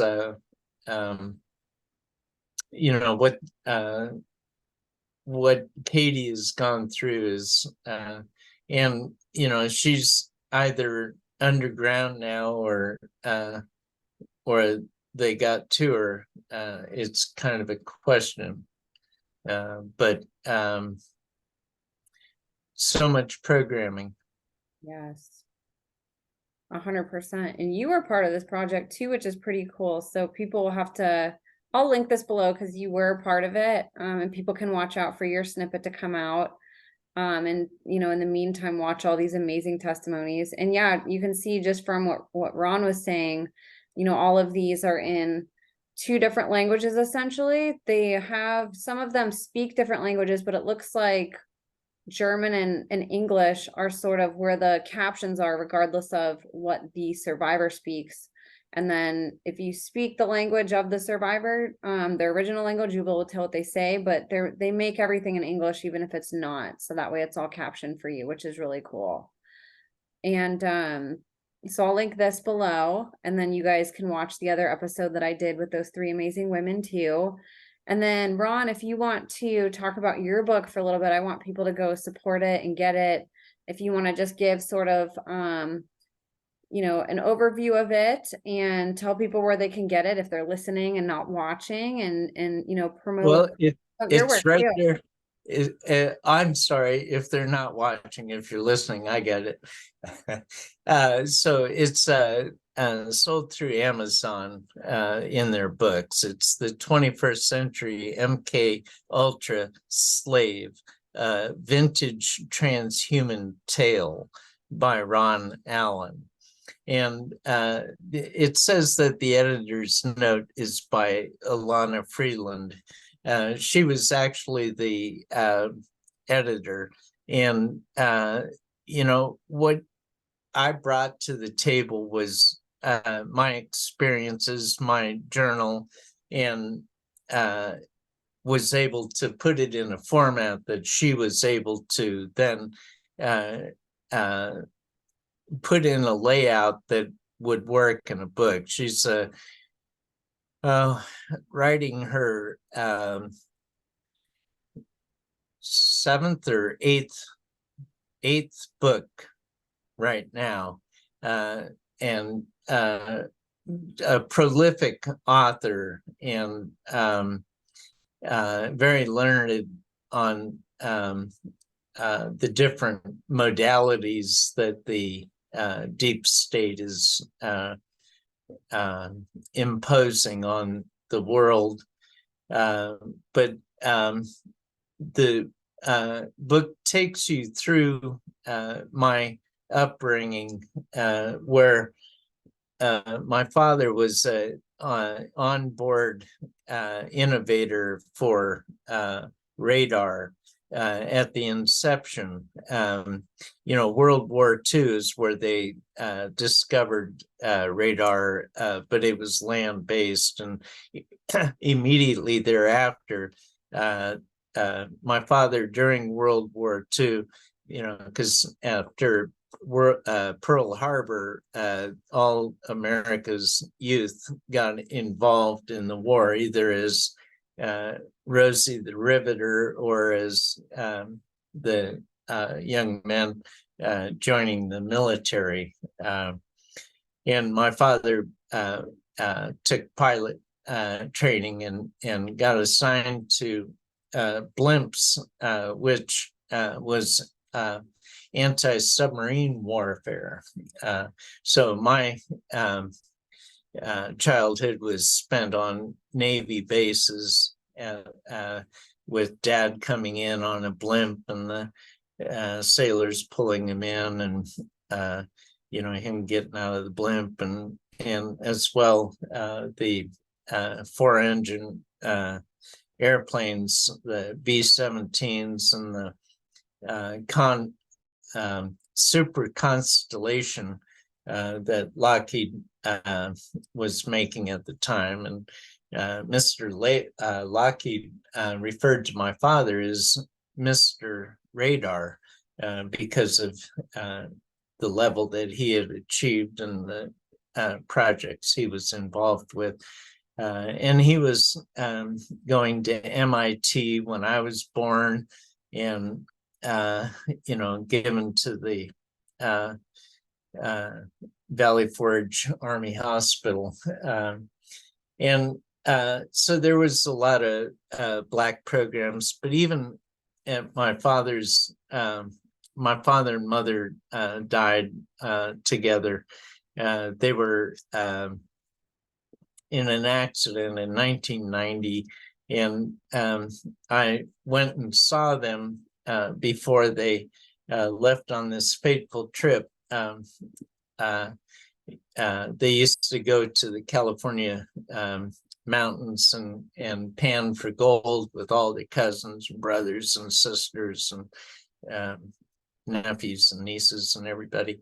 And I stopped to say goodbye to him, and my father started telling me about he had been given LSD without his consent or knowledge, and that was while he was working at Grumman. He was aerospace, and that's the field that I went into as well.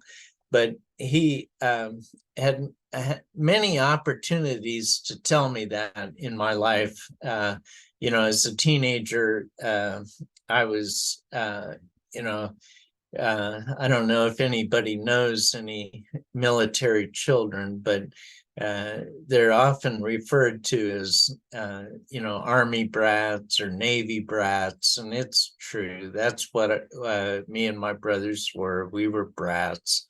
And uh, um, and so there were opportunities for my father to have brought up the fact that he had been given LSD against his, because he told me about marijuana and when he was in high school, and that only the bad kids did it and he would never do that and so on. But he never said anything about the LSD until that very last time that I saw him. And coincidentally, my mother had asked me, because I had told her right at the same time, not the same day, but in that same period, that I was hearing, I was starting to hear voices. And the veins bulged on her neck and she got incensed, and it scared me. And she pointedly asked, are you hearing voices? And I said, no. I don't think I would have believed me if I were her, and I don't think that she did. But I think that, rather than being mad at me, which is, I saw so much anger at that moment that I didn't know what to think, was not accustomed to seeing that in her. But I believe that she was had not been aware that I was in the program. My brother Gordon was 6 years older than me, and he was also in the program. And he committed suicide. That's part of the training. That's part of the program. And my parents had already lost one son. And when my mother heard me say that I was showing signs of being in the program by hearing the voices, she was incensed. And I think that had something to do with their death. The bodies looked, my uncle at their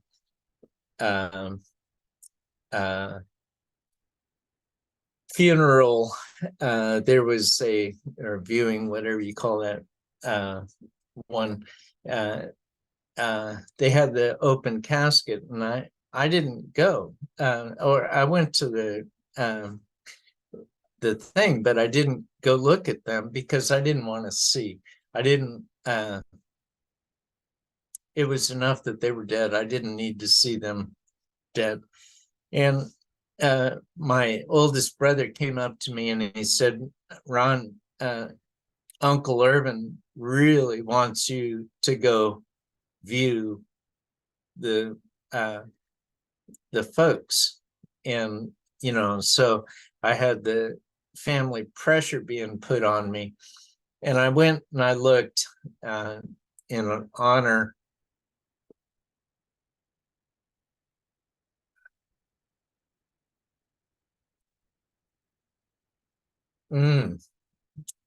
but they were beat up.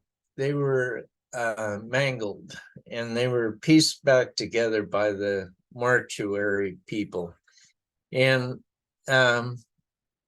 the truck that they were in was fine. And, there was a broken tie rod or something like that. And which is nothing, and it's nothing to fake as well. But my one aunt told me that the the police report did not reflect the accident. And at first, the word was that the scene had been roped off for a crime scene because the sheriff believed they were murdered. And then right after that, they released the bodies to my cousin and my aunt, and they brought the truck and trailer back home, and everything went. But anyway, that's a portion that's in the book. The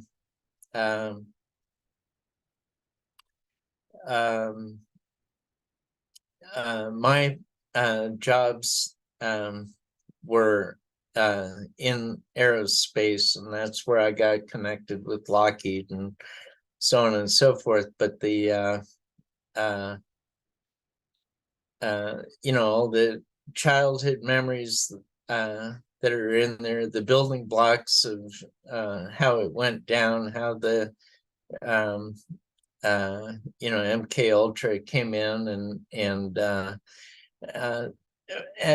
when my parents died, there was a lot of disruption in the family. They were real popular, and all their cousins and brothers and everybody, and so there massive amounts of people came to the house, and we had to get a separate telephone line. I was in a street performing street theater group at the time, and thankfully those people came to my rescue and handled the phone calls. And there were people there that I didn't know that my parents had worked with or known or whatever. And about a week after that is when my uncle told me, my mother's oldest brother, that my mother had given me to the hospital for my first 10 days because she didn't want me. But I believe that was mind control to her to do that, because that's how they perform the the Nazi group that they are, experimenting with children and babies. But about 2 weeks or a week, whatever, after my parents died, I was sitting in the living room with my two brothers and my close friend, and I felt an electronic leash get set on me. I felt the electricity and the tethering is the only way that I can put it, because I knew that I was captured. And I asked everybody in the room if they as well felt that, and nobody did other than myself.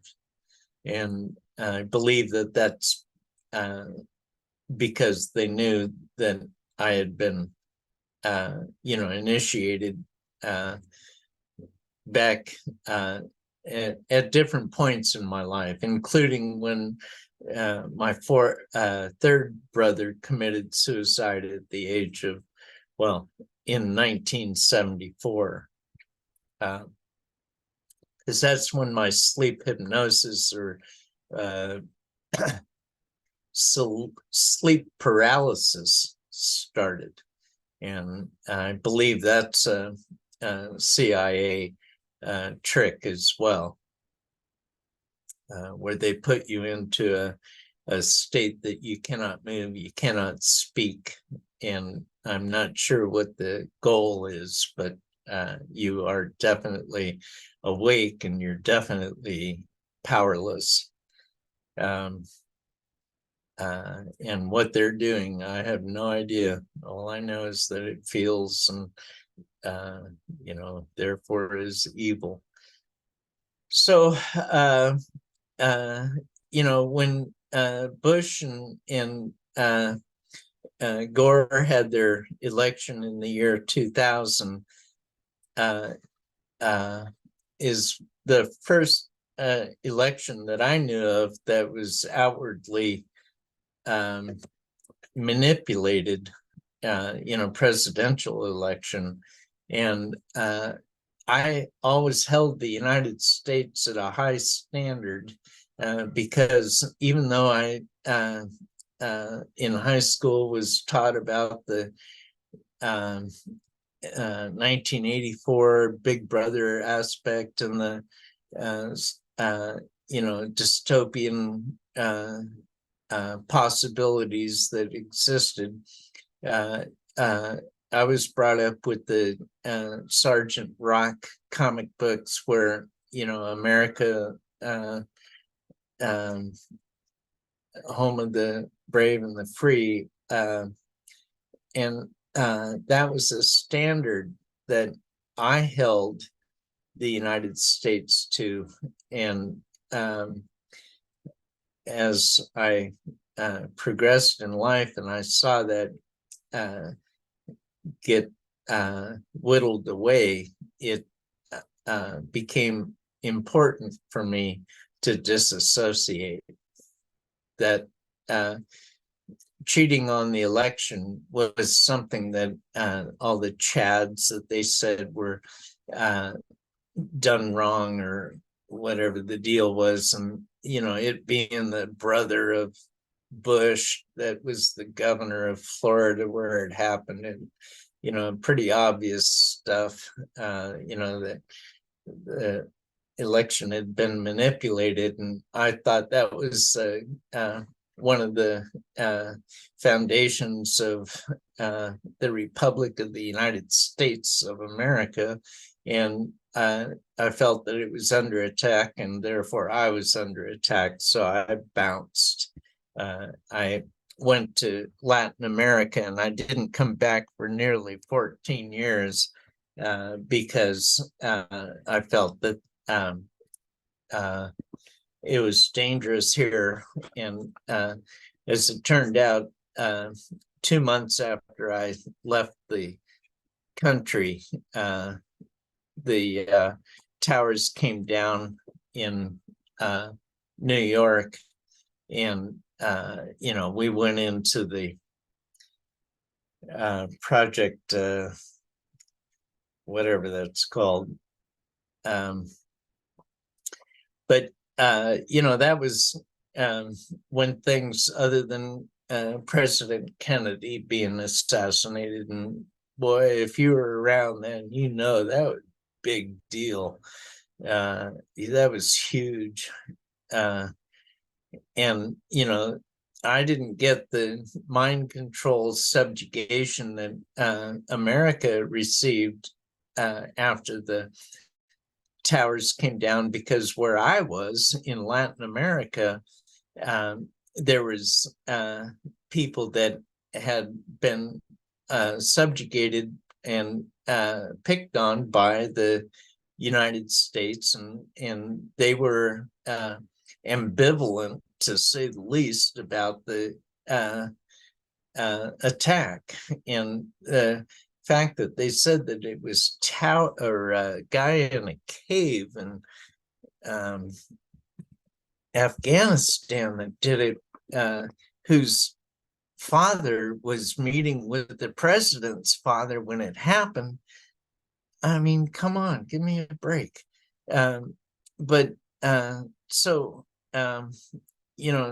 I experienced that in an area that the information flowed differently than it did here in the United States. Here in the United States, you were being programmed for fear and hate. And I wasn't. I was being programmed to question, and all the other extranjeros, the expats, were going through the same thing. They all bounced, before, after, during, and same as myself, and they were experiencing life without the brainwashing that was going on in the United States. I'm sorry, I have no other way of putting it. This has been, the different movies that are out about all this stuff, the loose change, the Project for a New American Century, PNAC, the information about Obama. There's a movie that Alex Jones put out about him. Back then, I mean, and we're in a place where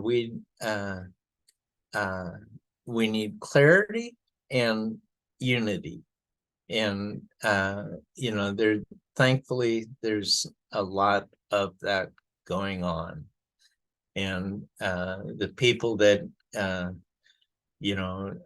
there to help you find it,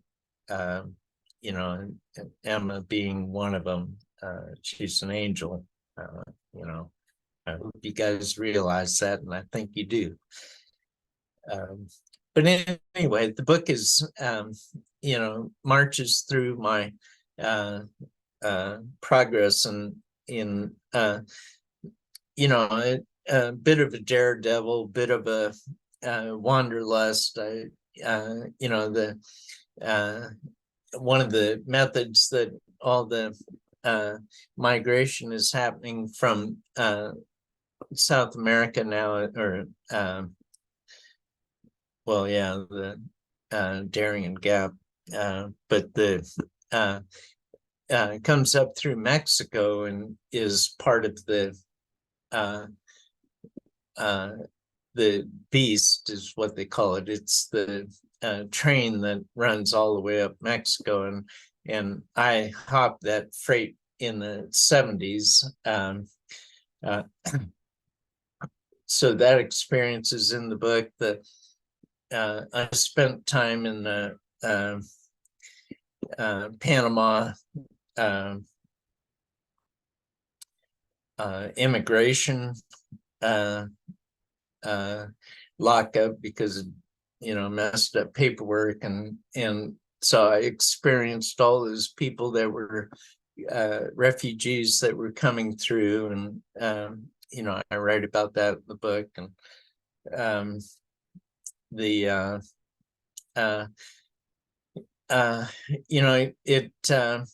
I've experienced things in mind control that others haven't. There's clone activity that I've experienced, and that's in the book. There's ET and reptilian experiences that I've had, and that's in the book. This is a lot of this has been done via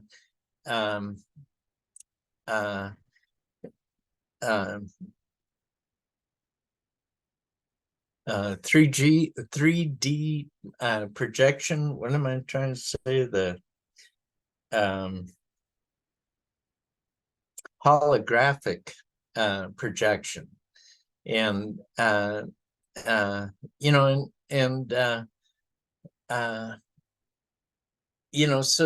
the things that I've gone through, they'll have a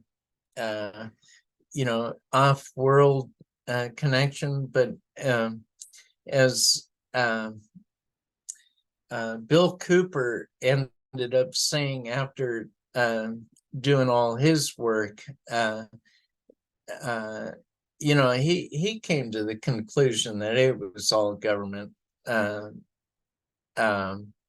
activity, from the different spaceships to the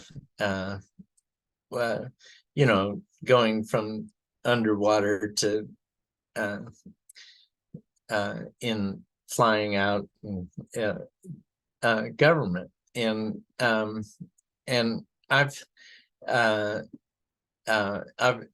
I'm not able to go all the way there. I think some of it is the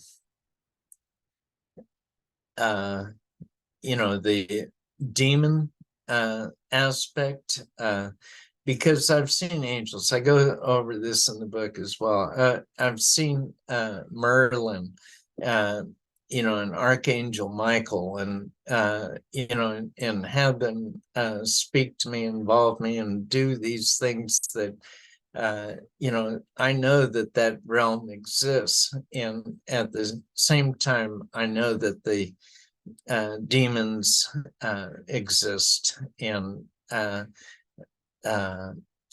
so when somebody says, alien, are they being swayed into that thought because it's a demon, and their thought process is able to be manipulated to go toward alien to provide a controlled device? There's a lot of things at play here. This is so multi-dimensional, and I do mean that literally. It's not all 3D, it's not all 4D, it's not all 5D, it's all every D. I've seen things in 2D,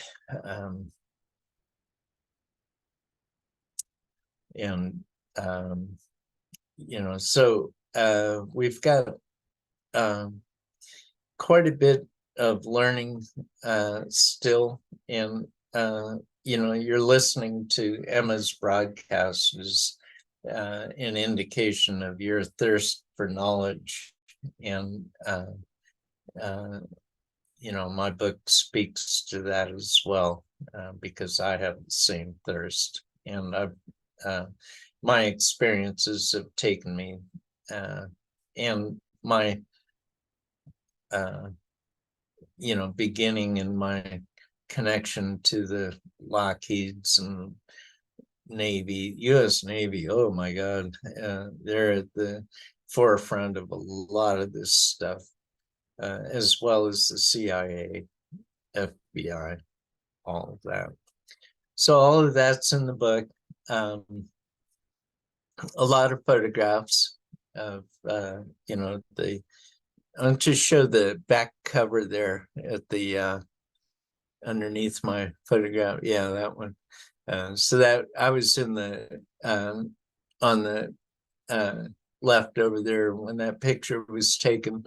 That my mother and father in front of my father's airplane, and this were airliners that were used to carrying 80 passengers or however many they stuff in those things, and there's like 6 people on this airplane, and they've got it jam full of radar equipment, and they were my father flew over the North Pole in 1954, in one of those, and I don't know which my brothers ended up with the photographs of, the Connies on the ice, but they had to put skis on the tires as they came in or taken off. I'm not sure which, but they, it was, like I say, I was when I was born, he was at MIT, and there were black ops that they were training, and I'm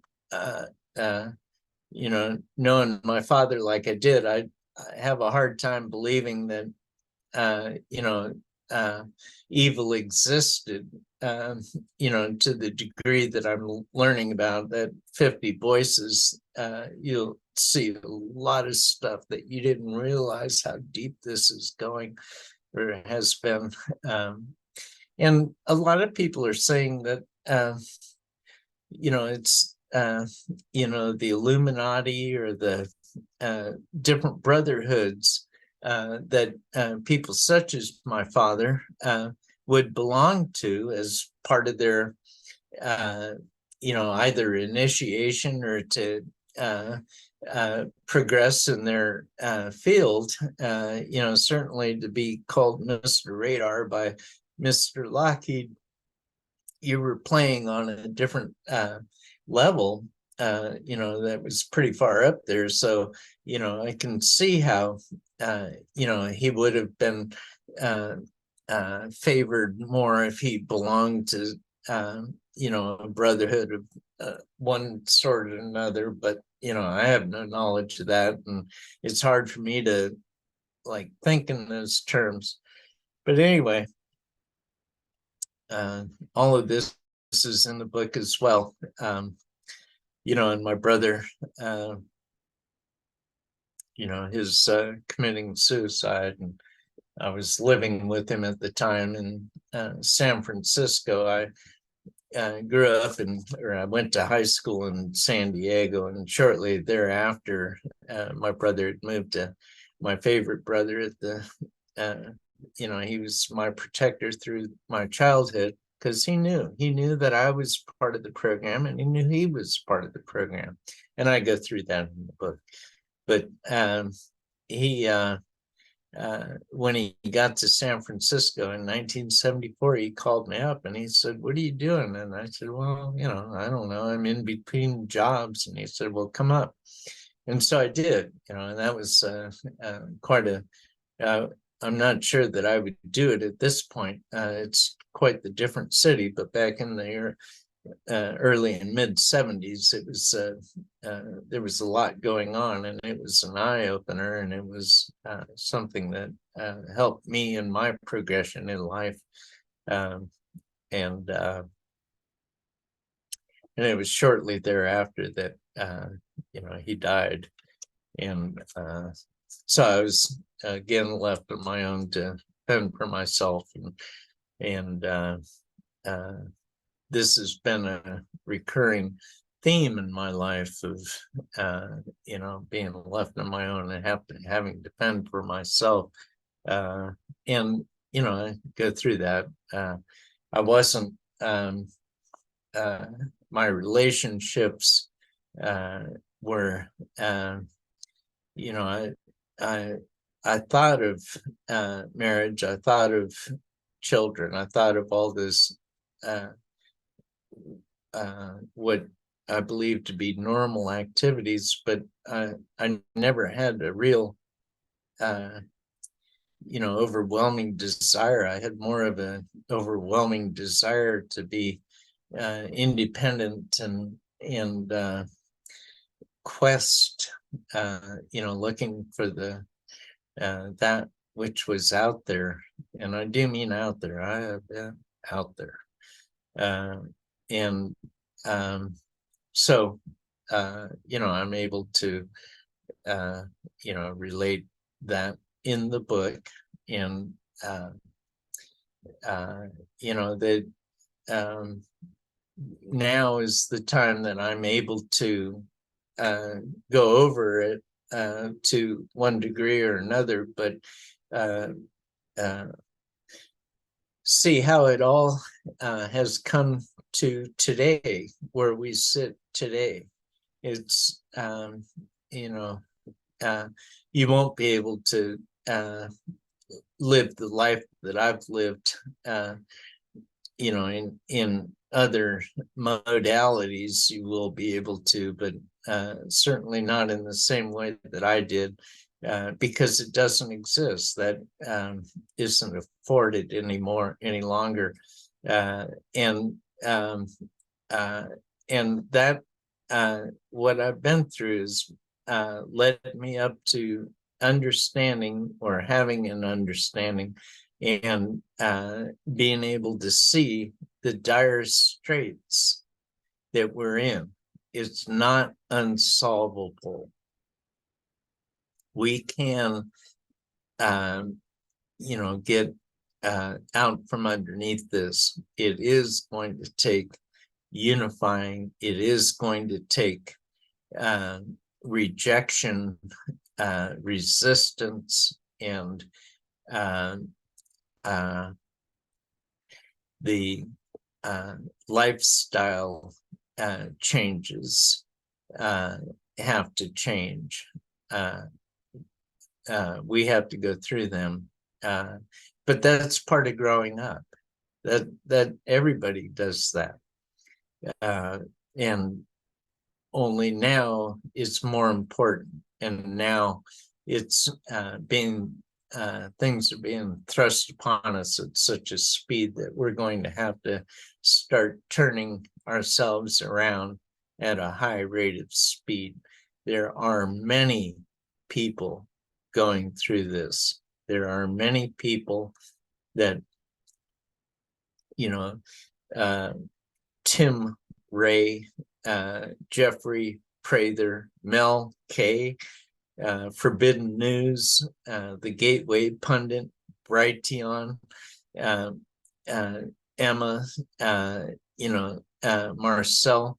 There's Ilana Freeland, Elisa E. There's so many people that are they're helping us, find our center, get back on track, and get out of these chains that they've been putting on us. Because this is it. We're playing for all the marbles, and I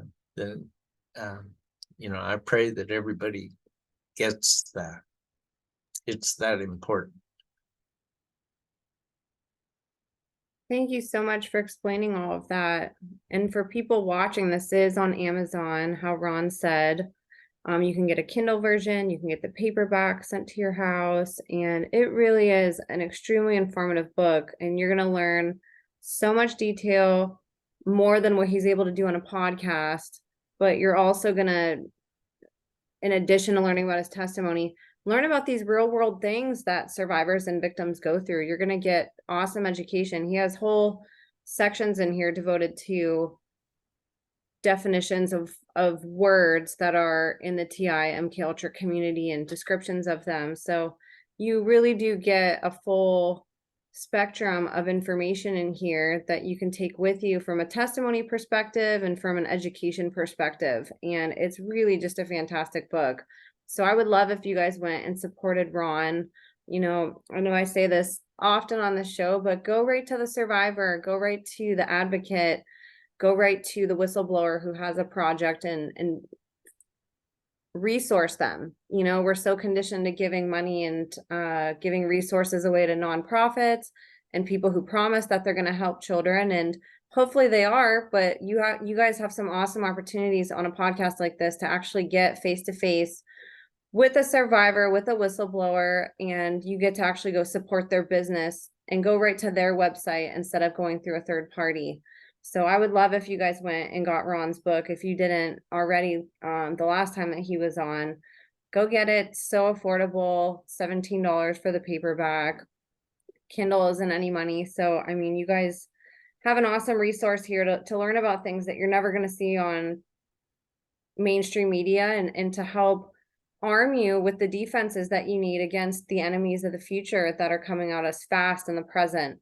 So, and Ron's book does equip us with a lot of that. So I would love if you guys went and supported him and went and got his book and read it. And Ron, are you on social media or anything? If people, and obviously the 50 voices too, I'm going to put that because Ron will be featured on that one of these weeks. But is there anywhere else that you would want to direct people if they wanted to get a hold of you, or is the book sort of the best way to keep up with you and to support you? Well, usually the way that works, Emma, is because I'm not on social media, being targeted as I am, it's unhealthy. I should say that I'm not on social media from my perspective. I don't know that I'm not on social media for somebody else's perspective. Okay. Yeah, but usually the way it works is either people will get a hold of my editor, Ilana Freeland, .com, her blog, or people such as yourself, Emma, that are people will write the person doing the interview, and then the person doing the interview will write me and say, this person has written me about you. Here's their address, you know. But you know, I don't give my information out because I don't have a way of dealing with it, and I'm subjected to things that keep me from doing that. No problem. There's a lot of people in your same position. You know, that's why I always like to ask, just for those exceptions, people that are. So go get Ron's book. Like he said, you can all have Alana's email, or excuse me, her website, and you guys can contact her through her website. And I'll have my email in the show notes. You guys can go ahead and reach out, and I'll get Ron's permission when and if we can connect you with him. So feel free to reach out to me too, but definitely go buy his book, you guys. It's such a great resource. Like I said, so inexpensive, and you're actually funding an actual survivor and whistleblower and victim still, and helping them continue to get the resources that they need so they can keep speaking out and keep protected and safe. You know, a lot of these mechanisms that he mentioned, they cost money for us to purchase or to go get those, you know, the EMF protectors and stuff. Like, all of that stuff has a cost too. And obviously his time, you know, he's spending hours for free educating us. So I love when you guys can go resource them and just give them a little bump for the month and get their book. But Ron, it's such an honor to have you back. You're such a wealth of knowledge. You're so delightful. Like I said, you have a very eloquent and gentle way of delivering really hard information and making it a safe space for people to hear and to act on with some of the solutions that you give. So I just want to honor you and thank you for coming on. And you guys, thank you so much for listening. I'll have Ron's stuff in the show notes. I will have all of my links as well in the show notes. So connect with me too. I never know what platforms are going to keep me and which ones aren't. So stay up to date with all my stuff also. And you guys, we couldn't do this without you. Thank you so much for all your support. God bless you, and we will see you next time.